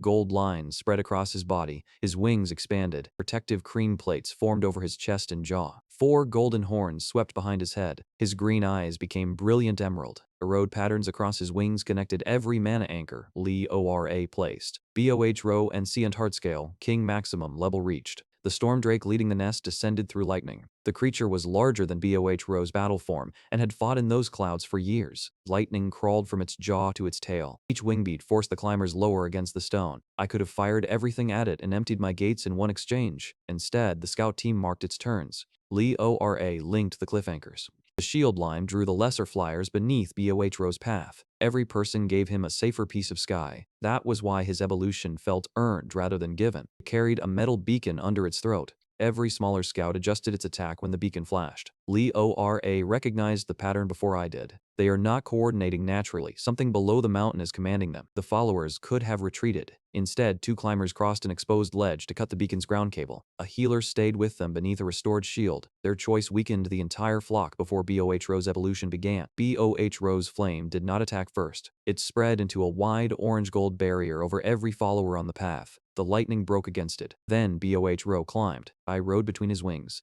Fire cannon struck the storm drake's chest. Boh caught its wing. Together, we drove it through the ruined platform. The nest commander fell. Boh did not land immediately. He circled the entire mountain once in his new body, testing the weight of his wings. Gold lines reached from him to every mana anchor we had placed. The damaged platforms beneath us briefly relit as though recognizing their old guardian bloodline. When he finally touched down, the followers did not kneel. They surrounded him, laughing, touching the safe edges of his armor, and arguing over how much food a maximum-level dragon required. Boh lowered his huge head until I could reach him. The companion link carried one clear feeling. Home was no longer a person alone. It was everyone on the mountain. Comment 60. Boh landed beside the followers in his final form. They cheered loud enough to echo across the mountain. The underground archive was the final location. It lay beneath a ruined chapel. Circular shelves surrounded a deep central pit. Broken stone tablets floated where gravity no longer behaved correctly. Crest diagrams covered the floor. The Northern Army reached it from the opposite passage at the same time we did. Armored enemies poured between the shelves. I cast Stone Lance with my left hand and Windwall with my right. 2 spell circles rotated at once. Intelligence 76 let me hold both structures, direct Boh, track Leora, and monitor repair costs. It still did not prevent a spear from reaching me when I looked toward the wrong corridor. The weapon tore through my coat and damaged a mana channel near my ribs. A healer follower pressed both hands against the wound. Green light stabilized it. I used living repair on the deeper structure. The team protected us while I recovered. The northern soldiers saw me kneeling and tried to force the opening. A former refugee with a restored spear blocked the first. The healer who stabilized me had once been unable to afford a proper focus. Now her repaired crystal held a barrier over both of us.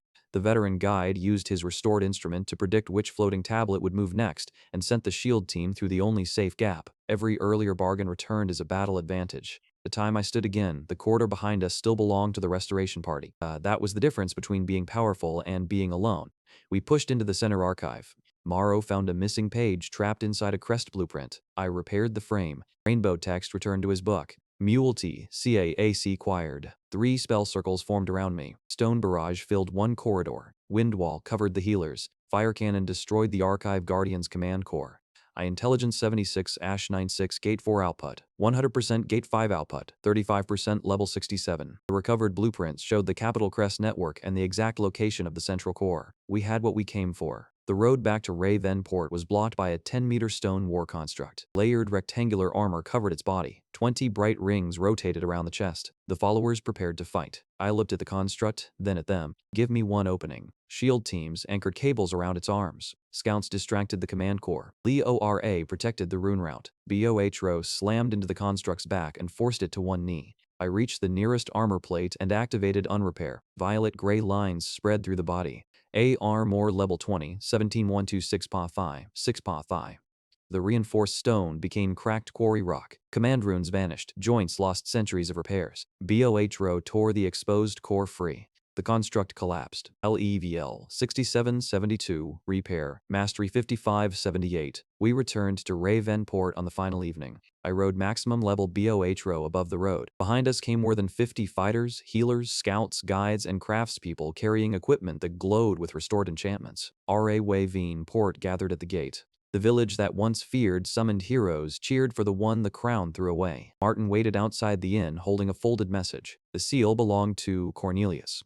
I opened it. The king activates the crests tomorrow. I cannot save them alone. Cornelius came to Ravenport alone. He arrived after midnight wearing damaged black-red armor and no royal cloak. Dust covered his boots. One shoulder plate had been torn away. He stopped at the northern overlook when BOHRO descended in front of him. The last time Cornelius saw the dragon, BOHRO fit inside my school bag. Now the ancient Hearthscale king filled half the road. Gold network lines moved across his crimson wings. Emerald eyes watched Cornelius without warmth. Behind me stood Leora Moro and several members of the Restoration Party. Cornelius looked at my Archmage coat, Mana Channel gloves, and the people waiting for my decision. "You really were holding back in the dungeon," he said. "No, I was level 10. His face changed. That answer hurt him more than if I had pretended to be secretly powerful all along. He removed the remaining armor from his left shoulder. The skin beneath it was clear. "You broke the crest when you touched me. I repaired you to the state before it was installed. I tested it afterward. The commands did nothing. And you stayed." Cornelius looked toward the capital lights in the distance. I could not remove theirs. Silence settled between us. He had spent years using silence as permission. This time, he filled it himself. "I bullied you because it was easy," he said. "People laughed, Ashley chose my side, and every time you stayed quiet it made me feel stronger." Leora did not move. Tomorrow's pages remained closed. Cornelius continued. "I used her to humiliate you because I knew she would let me. I enjoyed it. The crest did not make me do any of that. That mattered. Not enough to erase it. Enough that I listened. I am sorry. I am sorry. One good decision does not erase years. I know." He met my eyes without smiling. "Tell me what decision comes next." I did not forgive him. I accepted the information he brought. Cornelius unfolded a stolen command map on the stone wall. Red lines showed the palace, the crest chamber, the central defense corps, and an underground escape route. "Lars activates the crests when the Northern Army reaches the outer wall," he said. "The students will not fight separately." He pointed to 40 small circles surrounding the throne. "The Crown Corps combines every class into one construct. Godfrey controls it from the head. Ashley powers regeneration. My dragon becomes the armor around the crown. The other classes become weapons, barriers, and movement." "A giant body wearing 40 powers," Leora said. Cornelius nodded. "The students stay alive inside separate chambers. Destroy the construct, and you destroy them." Morrow opened one page and copied the map. "The command channels converge here," he said, indicating the throne platform. "The crest network is non-living." "Which means I can unrepair it," I said. "If you can reach it." Cornelius had memorized the timing of the commands, the service entrance beneath the eastern wall, and the position of every class chamber. He also knew the king's escape route was ready. The plan became possible because my former bully had spent 3 days pretending to remain a prisoner. That did not make us friends. It made him useful. I gathered the restoration party in Ravenport Square before dawn. The gold-white line on each shoulder glowed in the tower light. "I am going to the capital," I said. "Some of you need to stay here. The Northern Army will not stop because I leave." No one cheered. They chose jobs. Martin remained with the tower team. Blacksmiths stayed to maintain Ravenport's weapons. Healers divided between the village and the capital strike group. Scouts volunteered to hold the roads between towers. The veteran guide chose the palace route. I repaired the last batch of armor in public. I restored cracked potion bottles and divided the perfected recovery tonics. I could make every person stronger. They made the strength matter by choosing where to stand. Leora tightened the straps on her runeworker's belt. "You should stay with the tower," I said. "No, that was not a command." "Good, then I can refuse it without a crest." Morrow formed an approving smile. Cornelius looked at the people preparing to follow me. "What did you promise them?" "That I would not pretend one person could save every doorway." BOHRO lowered one wing. We climbed onto his back. Martin caught my sleeve before we left. "The worst room is still yours," he said. "After this, I want the best one. Return alive and we negotiate." The northern horizon flashed black-red. A horn sounded from the capital. Godfrey had activated the Crown Corps. We reached the capital at dawn. The sky above the northern wall looked bruised. Black smoke spread between clouds. Flying scouts circled the towers. Every impact from the approaching army sent dust from the rooftops. BOH Row landed outside the main gate. The same guards who watched me leave as a level 1 repairer raised their scanners. Blue light passed over my body. The status window expanded large enough for everyone nearby to read. 0, level 72, I intelligence, 96 gates, 14, 100%, gate 5, 35%, Repa AMA Estuary, 78 companion, Ansant Heartscale King, maximum level. No one laughed. The gate captain stepped aside. One of the younger guards recognized the same school jacket I had worn when they expected me to disappear beyond the walls. His gaze moved from the repair gold lines on my gloves to the enormous dragon behind me. "You were the repair boy," he said. "I still am." The answer spread through the gatehouse. Repair had not been replaced by a secret combat class. The ability they mocked was the thing standing in front of them. Behind BOH Row came the restoration party. Their armor did not match. Their weapons came from different towns and different lives. Every piece carried the same thin line of restored gold-white light. We moved through the capital while civilians ran in the opposite direction. The palace command hall stood where the summoning ceremony had begun. The white marble was gone beneath red gold command wires. 40 circles surrounded the throne. My classmates stood inside them wearing royal armor. Ashley occupied the front circle beneath a lilac crystal. Elliot held his blue-white sword with both hands. Cornelius entered through the royal side passage and took his assigned place without looking at me. King Godfrey sat on the throne wearing the tall black gold crown. Chancellor Lars stood beside the crown core. Thin red wires extended from his fingers into the floor. Godfrey looked at the army behind me. "You were ordered to return alone. I was never crested. You remain a summoned subject of this crown." Marl emerged from my bag. His grimoire opened above us. "No," he said, "he does not." Rainbow pages spread across the ceiling. The court saw the previous summoned generations fight and disappear. It saw the locked gates. It saw God Free's escape route. It saw human Morrow crested, silenced, and forced into a book. Nobles shifted away from the throne. Godfrey remained seated. "The army outside is real," he said. "The debts are real. The choices of a ruler are not made inside a boy's fantasy of fairness."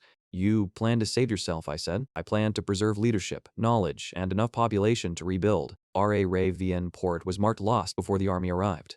One town cannot outweigh the capital. A kingdom is not only the people inside this room. A northern siege impact struck the wall. The command hall shook. Godfrey looked toward Lars. "Begin." Lars inserted his long metal record key into the crown core. The red gold wires beneath every classmate ignited. Their backs arched. Ashley screamed once before the crest locked her jaw. Stone tore from the palace floor. Black gold armor ripped from the walls. Columns broke into floating pieces and assembled around the circles. The students rose into the air inside transparent chambers shaped like gemstones. Each chamber formed around the person's exact posture. The students could see one another through layers of black gold metal, but their voices were separated. Red command text scrolled across the glass whenever anyone resisted. HOLD position, supply output, ignore pain response. The instructions made the construction feel less like armor and more like a machine built from trapped bodies. The throne platform became a spine. 4 giant arms formed around it. A dragon-shaped helm closed over the top. Cornelius and Dravenox disappeared inside the crown. Ashley's chamber locked into the chest, glowing white and lilac. Sword classes formed the right arms. Mage classes became elemental cannons. Movement classes built the legs. Barrier classes spread into a cloak of flowing light. The construct punched through the roof and stood in the palace courtyard. The transformation dragged banners, statues, and entire sections of ceremonial wall into its frame. The same hall that had laughed at repair became raw material for the crown's weapon. Student chambers remained visible between the plates, each face lit by the color of a stolen class. Elliot struck the inside of his chamber with both hands. A movement class girl ran in place without moving. 2 healers were already unconscious while their mana continued flowing. The Titan was not only powerful, it was visibly built from people who could not say no. It was 30 meters tall. Black gold armor covered a humanoid body. 40 student chambers glowed across its chest, shoulders, arms, and legs. King Godfrey sat inside a crown-shaped control room behind the dragon helm.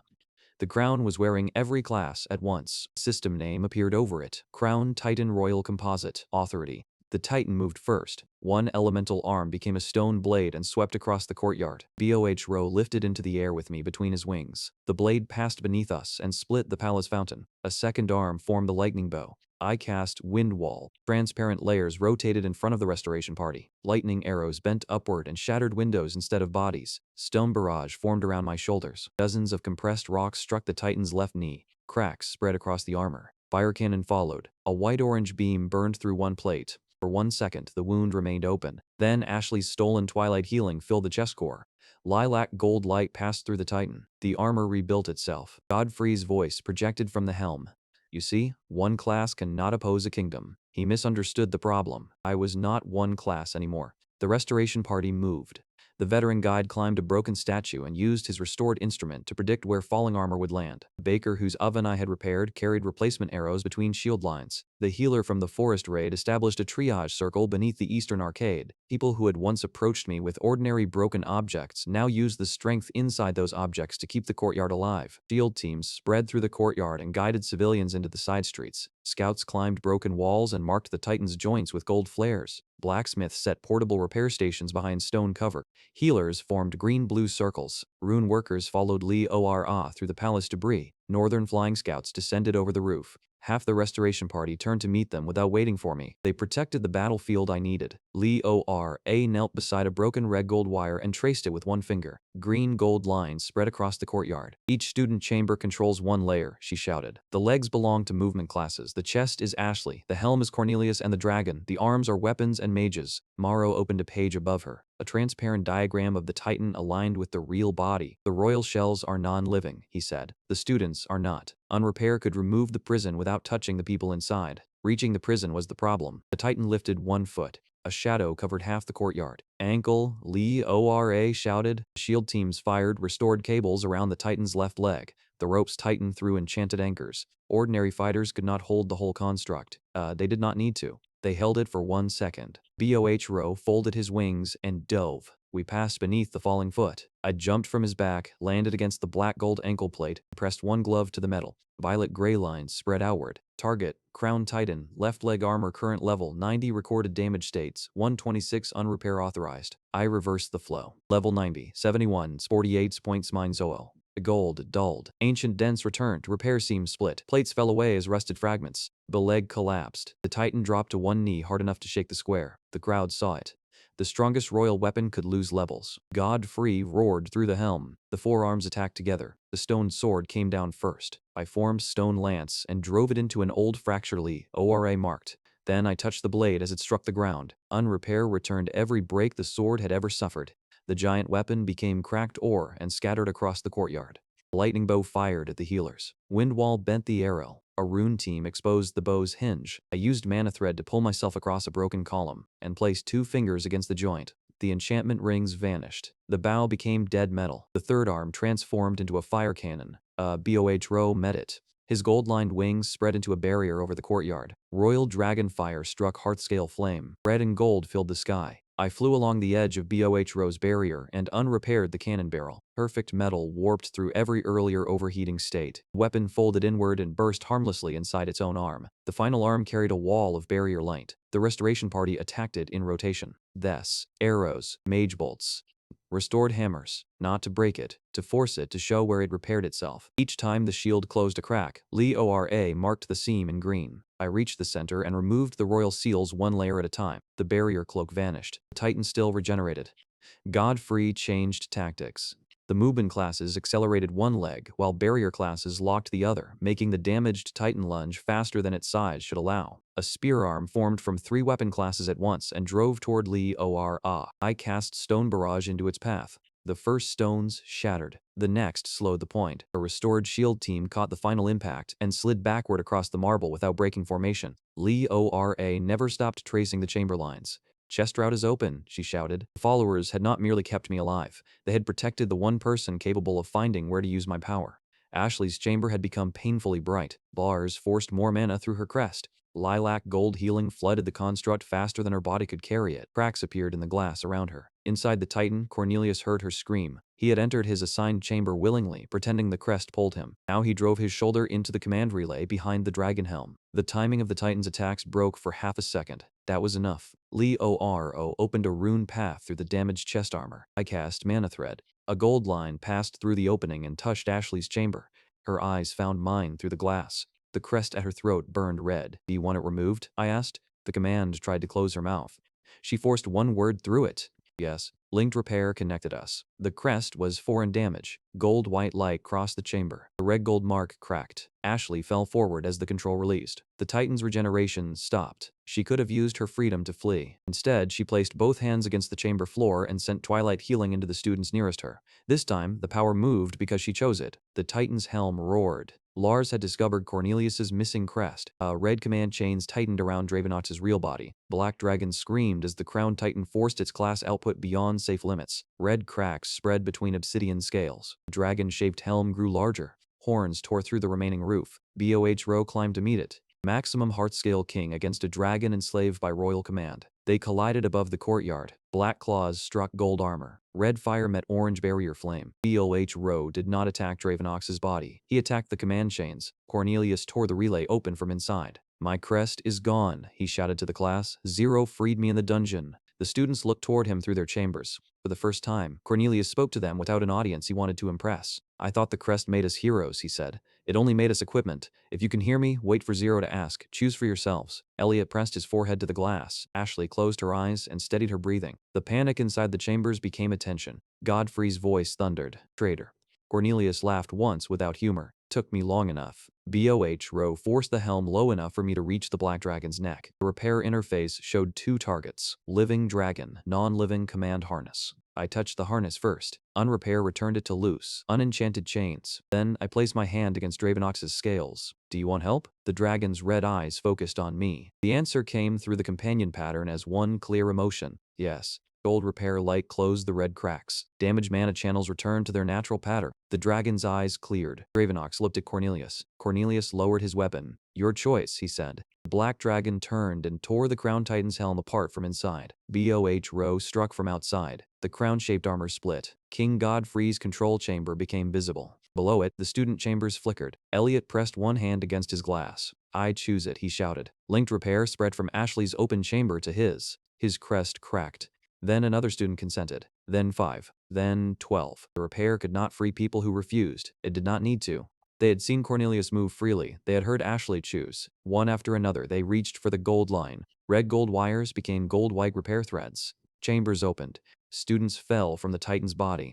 Restoration party teams caught them in reinforced nets and carried them away from the collapsing armor. The Titan shrank with every freed class. Lars pulled desperately at the remaining command wires. They snapped in his hands. Godfrey stepped from the broken control chamber onto the throne platform. The crown still rested on his head. Enough. Every gemstone in the black gold metal lit at once. A command spread across the capital. R.O. Royal Authority. Meal. Red gold pressure struck the courtyard. Royal guards dropped first. Civilians fell. Even some freed students buckled as the command reached old traces of the Crest network. The Restoration Party remained standing longer because their mana was connected voluntarily through linked repair. I still felt the weight. Godfrey descended the broken steps. "You confuse consent with strength," he said. "Civilization exists because authority acts before everyone agrees." Morrow opened his pages beside me. The history of the crown appeared as layers.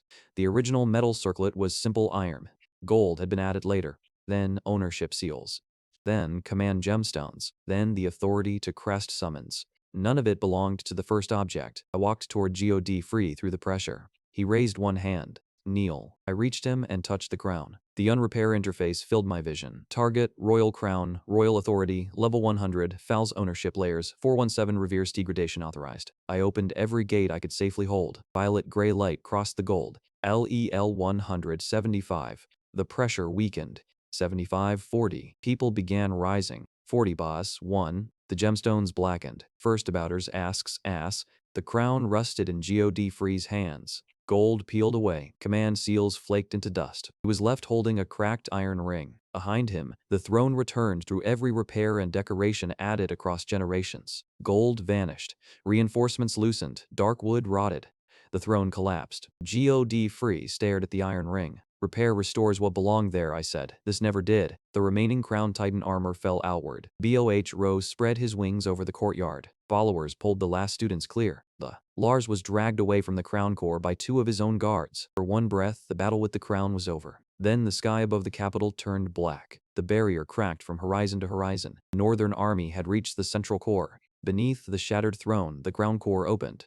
3 enormous system windows rose into the air. The 3 windows hovered above the crown core. The first showed the capital beneath a bright golden dome. Inside that image, the palace remained untouched while the surrounding countryside went dark. The system displayed population totals as numbers, clean enough to hide individual faces. R.A. Way Venport was not even named. It appeared as one disconnected light marked non-essential. Option 1. Restore the royal shield protects the capital. Requires forced class mana. Preserves crest authority. Outer settlements disconnected. The second showed the black gold core collapsing into ash. For one moment, the image looked satisfying. Every crest shattered. Every royal command vanished. Then the view widened. No tower answered the next wave. The army reached the river by nightfall, and the southern roads by morning. Option 2. 2 OFAR E2. On repair destroys the obedience network permanently. All current barriers disabled. Northern advance becomes unrestricted. The third showed dozens of towns connected by gold-white lines. This image contained no single throne. It showed mills, bridges, guild halls, village towers, and ordinary people maintaining separate parts of the same defense. The network was stronger because no one point could own or destroy all of it. OPTIOT 3. Restore the original shared covenant protects all connected settlements. Requires voluntary mana and local authority. Missing restoration material may be drawn from the restorer's accumulated levels. Godfrey pushed himself upright beside the broken throne. Choose the royal shield. His crown was gone, his voice still expected obedience. The capital holds the largest population. Restore it now. We can rebuild the outer settlements later. Morrow's future page opened above us. R.A. Way Venport disappeared beneath black smoke in the first option. Martin stood beside the tower until the light went out. The mill stopped. The inn burned. Lee O.R. saw it too. Option 2 removed the crown's control completely. The crests could never return, neither could the barrier. The northern army spread across every road. Freedom without survival. Option 3 showed no guaranteed ending, only a cost. The system expanded the final warning. Estimated restoration. Restaurant requirement exceeds current mana. Substitute resource available. Level experience. Potential result. Level 1 potential result. Systemic failure. A new impact shook the chamber. Black cracks spread through the ceiling. Northern creatures were already inside the lower tunnels. God Free pointed at the first window. You have seconds, boy. I looked through the network projection toward Ravenport. The tower lens showed Martin in repaired leather armor. Refugees carried arrows to the walls.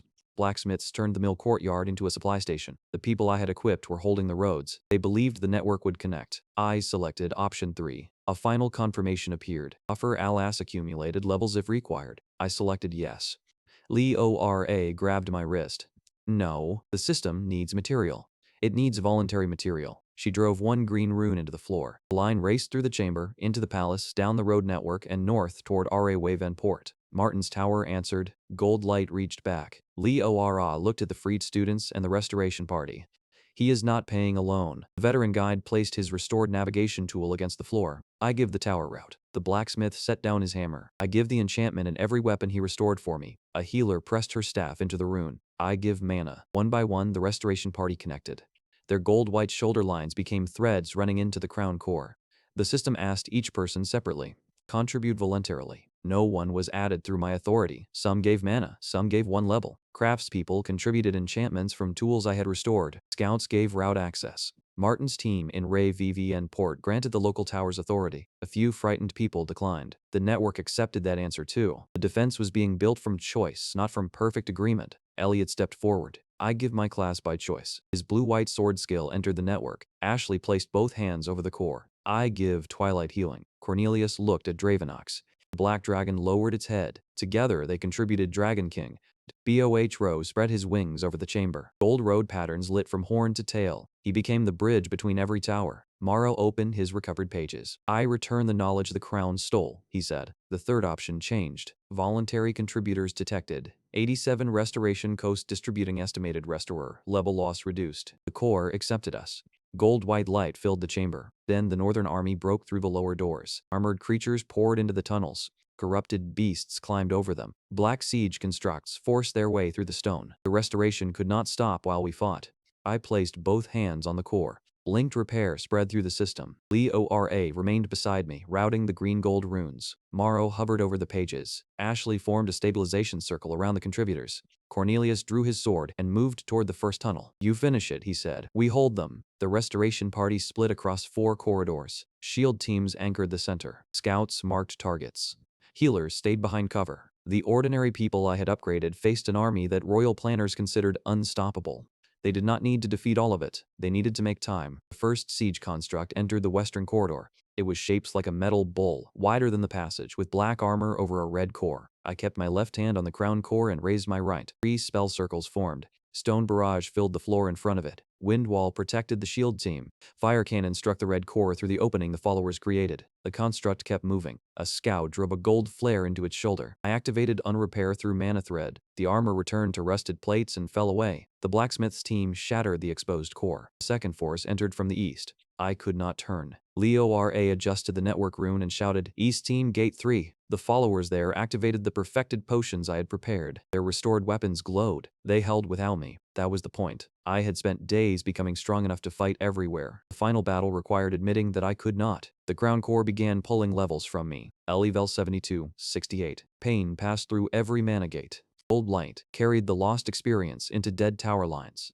The first tower awakened near Rye Venport. Martin saw the dead crystal above the in-flare gold. The repaired mill wheel briefly became part of the mana route, turning water pressure into a steady pulse for the tower. Blacksmiths locked their restored hammers into grounding sockets. Refugees who had arrived with nothing carried crystals up the stairs. R.A. Way Venport was not being saved from far away. It was participating in its own defense. Then, a second tower farther west. The Northern Army's path shifted slightly. The central network needed its heart page. Morrow saw it before I did. A black rainbow sheet was sealed inside the core beneath layers of royal metal. "My final central page," he said.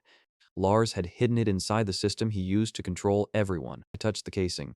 Repair could not reach through the royal seals. Unrepair could. Violet-gray lines stripped the false casing. The black gold plates corroded. A rainbow edge appeared beneath them. The page was torn through the center. I repaired it. The moment the halves joined, Morrow screamed. Not in pain. In recognition, his round spirit form stretched upward. Rainbow light became shoulders, arms, robes, and long white hair. The man from the old pages stood beside me, translucent but complete enough to cast a shadow made of writing. His original voice filled the chamber. I remember the foundations. Bodies, silver stars moved across his black and violet robes. He raised both hands. Giant rainbow diagrams formed over every tunnel. Old defensive barriers, forgotten for generations, closed across the lower entrances. The army struck them. The barriers held. The entire kingdom saw Morrow's image projected through the tower network. The man the crown he raised had returned inside the system they stole from him. The restoration continued. Level 68-61. BOH Row roared from above. A warning crossed the network. The Northern Army's flying commander had reached the tower line. The creature was larger than Dravenox. Black-blue scales covered a long body surrounded by constant lightning. 4 wings spread across the clouds. A metal control crown had been driven into its skull. BOH Row launched through the open ceiling. Cornelius and Dravenox followed. Through the network, I saw the aerial battle as if it were happening above me. The flying commander sent lightning across the capital. BOH Row spread his gold-lined wings. His flame became a barrier over the active towers. The lightning struck orange-gold fire and divided harmlessly into the ground. Dravenox attacked the metal crown. The enemy twisted and threw him aside. Cornelius nearly fell from the saddle. Dravenox caught him with one wing. They climbed together. BOH Row carried mana from Rye Venport, the capital, and every awakened tower. Gold lines across his body shone like a map of the kingdom. The commander opened its mouth. Black lightning gathered. BOH Row answered with a focused beam of hearth-scale fire. The attacks collided. Dravenox came through the side and tore one piece from the control crown. The commander faltered. BOH Row struck the remaining crown with both front claws. The metal broke. The giant creature's eyes cleared for 1 second. It stopped attacking the towers. Then, it turned north and carried the remaining lightning into the enemy's flying formations. BOH Row had not needed to destroy it. He removed the control, holding it to the wrong purpose. The Northern Air Force broke. The crown core pulled again. Level 61-55. Leo RA's hands trembled over the runes. "Foundations are connected," she said. "Mana roots next." The first stage of the system completed. Dead tower lines illuminated across Morrow's pages. Stage 1, foundations restored. The second stage opened mana paths. BOH Row became the living bridge. Energy moved through his gold road patterns from the capital to Rye, Venport, and outward. The freed students contributed without crests. Each class entered as a separate color. Blue Sword Force, Lilac Healing, Red-Black Dragon Mana, White Barriers, Green Wind. No single royal hand owned them. Stage 2, mana routes restored. The third stage asked for authority. God Free stepped toward the core. "I am king." The system did not respond. RA Way Venport's council seal lit. Guild marks appeared. Town symbols connected one by one. The capital became one point among many. Stage 3 community authority restored. Godfrey stared at the network that no longer placed him in the center. The final stage required the boundary itself. The Northern Army had reached every road at once. Through Morrow's future page, I saw Ravenport's gate bend. Martin stood beside the tower. Followers held the bridge. The system drew more from me. LE Vel 50 FAF 250. My knees buckled. Ashley caught my shoulder with twilight healing. I cannot replace the levels, she said. I can keep your body from failing. Leora took my other arm. You are not finishing this alone. More voluntary mana entered from Raviven port. Final cost changed. LEL 50 SS 48. Then it stopped. Repair Mastery surged instead. Repper Mastery 78 100. Class Evolution. See Elusure. Complete Restorer. The northern boundary rose. Walls of gold-white light erupted across roads, rivers, and valleys. They did not form one dome around the capital. They formed many connected lines around every participating town. The Northern Army struck the restored system and split. On the northern road, a single mass of black armor met 3 newly raised barriers and was redirected into separate valleys. Rae Venport's defenders no longer faced the same force as the capital. Western towns opened evacuation roads behind walls of light. Eastern farms received warning hours instead of seconds. The network did not make danger disappear. It changed danger into problems people could actually solve. One giant force became dozens of smaller fronts. Supply routes opened behind defenders. Evacuation paths moved civilians away from pressure. The army could no longer crush everything in one advance. The freed combat classes entered the separated battles. Cornelius and Drabanox held the capital breach. Ashley stabilized entire lines. Elliot led sword users through the western gate. The Restoration Party maintained repaired weapons faster than the Northern Army could break them. BOH Row guarded the tower network from the sky. The invasion became winnable. Across the network, people who had expected to be abandoned heard one another for the first time. A western town warned R.A. Venport about a ground force. R.A. Venport's scouts warned the capital about flyers. Healers moved through open routes toward whichever line needed them most. The shared system did not create one perfect commander. It made information impossible for one ruler to hide. Morrow opened the future page he had shown me in the memorial room. The original images remained for one moment. My classmates dying at the wall. Godfrey escaping underground. R.A. Veniport beneath smoke. Then the ink dissolved. New pictures formed. The students fought by choice. R.A. Venport remained connected. The outer towns lit one after another. I stood at the crown core surrounded by people who had given power instead of losing it. Morrow looked at the changed future. The future changed, he said, because power was finally given instead of taken. Morning light reached the chamber. The northern advance stopped beyond the restored line. For the first time since we arrived, the kingdom woke without a royal command inside anyone's skin. The escape tunnel beneath the palace was open to the public. The records Lars tried to hide were projected across the capital. Previous summoned groups had requested retreat. The crown denied them. Towns had been marked expendable before battles began. Chancellor Lars was imprisoned in the same archive complex where he once stored stolen histories. King Godfrey remained alive. He did not remain absolute. The shared network no longer recognized one ruler as its owner. R.A. Venport, the guilds, the capital, and the connected towns each held authority over their own defenses. Cresting became illegal without informed consent. Freed students were offered a choice instead of a new assignment. Some joined town defenses. Some remained at the capital. Several wanted nothing except time to decide whether this world could become home. For the first time since the summoning, no official answered for them. Representatives from the outer towns arrived carrying the same maps. God Free's council once marked as acceptable losses. They placed those maps on the Broken Throne platform and signed the new defense compact in public. No ruler could disconnect a town alone again. Any future use of summoned power required the summoned's spoken consent and a record stored in more than one archive. God Free offered me a royal title anyway.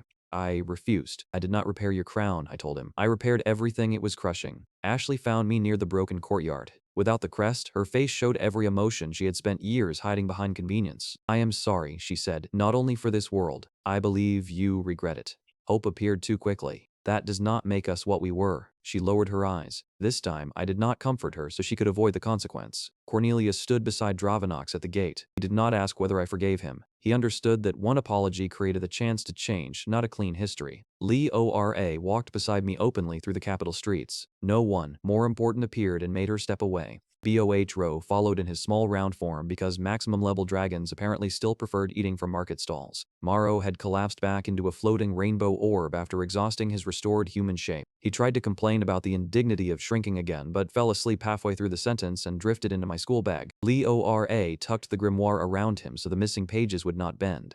Cornelius watched the small act and looked away. He was beginning to understand that care usually happened when no crowd was rewarding it. We returned to R.A. Venport 3 days later. The mill turned beside the river. The tower shone gold at night. Refugees helped rebuild damaged farms instead of continuing south. Martin stood behind the same bar where I paid with suspicious royal silver. The archive badge now hung inside a frame on the wall. The best room, I reminded him. He placed a polished key on the counter.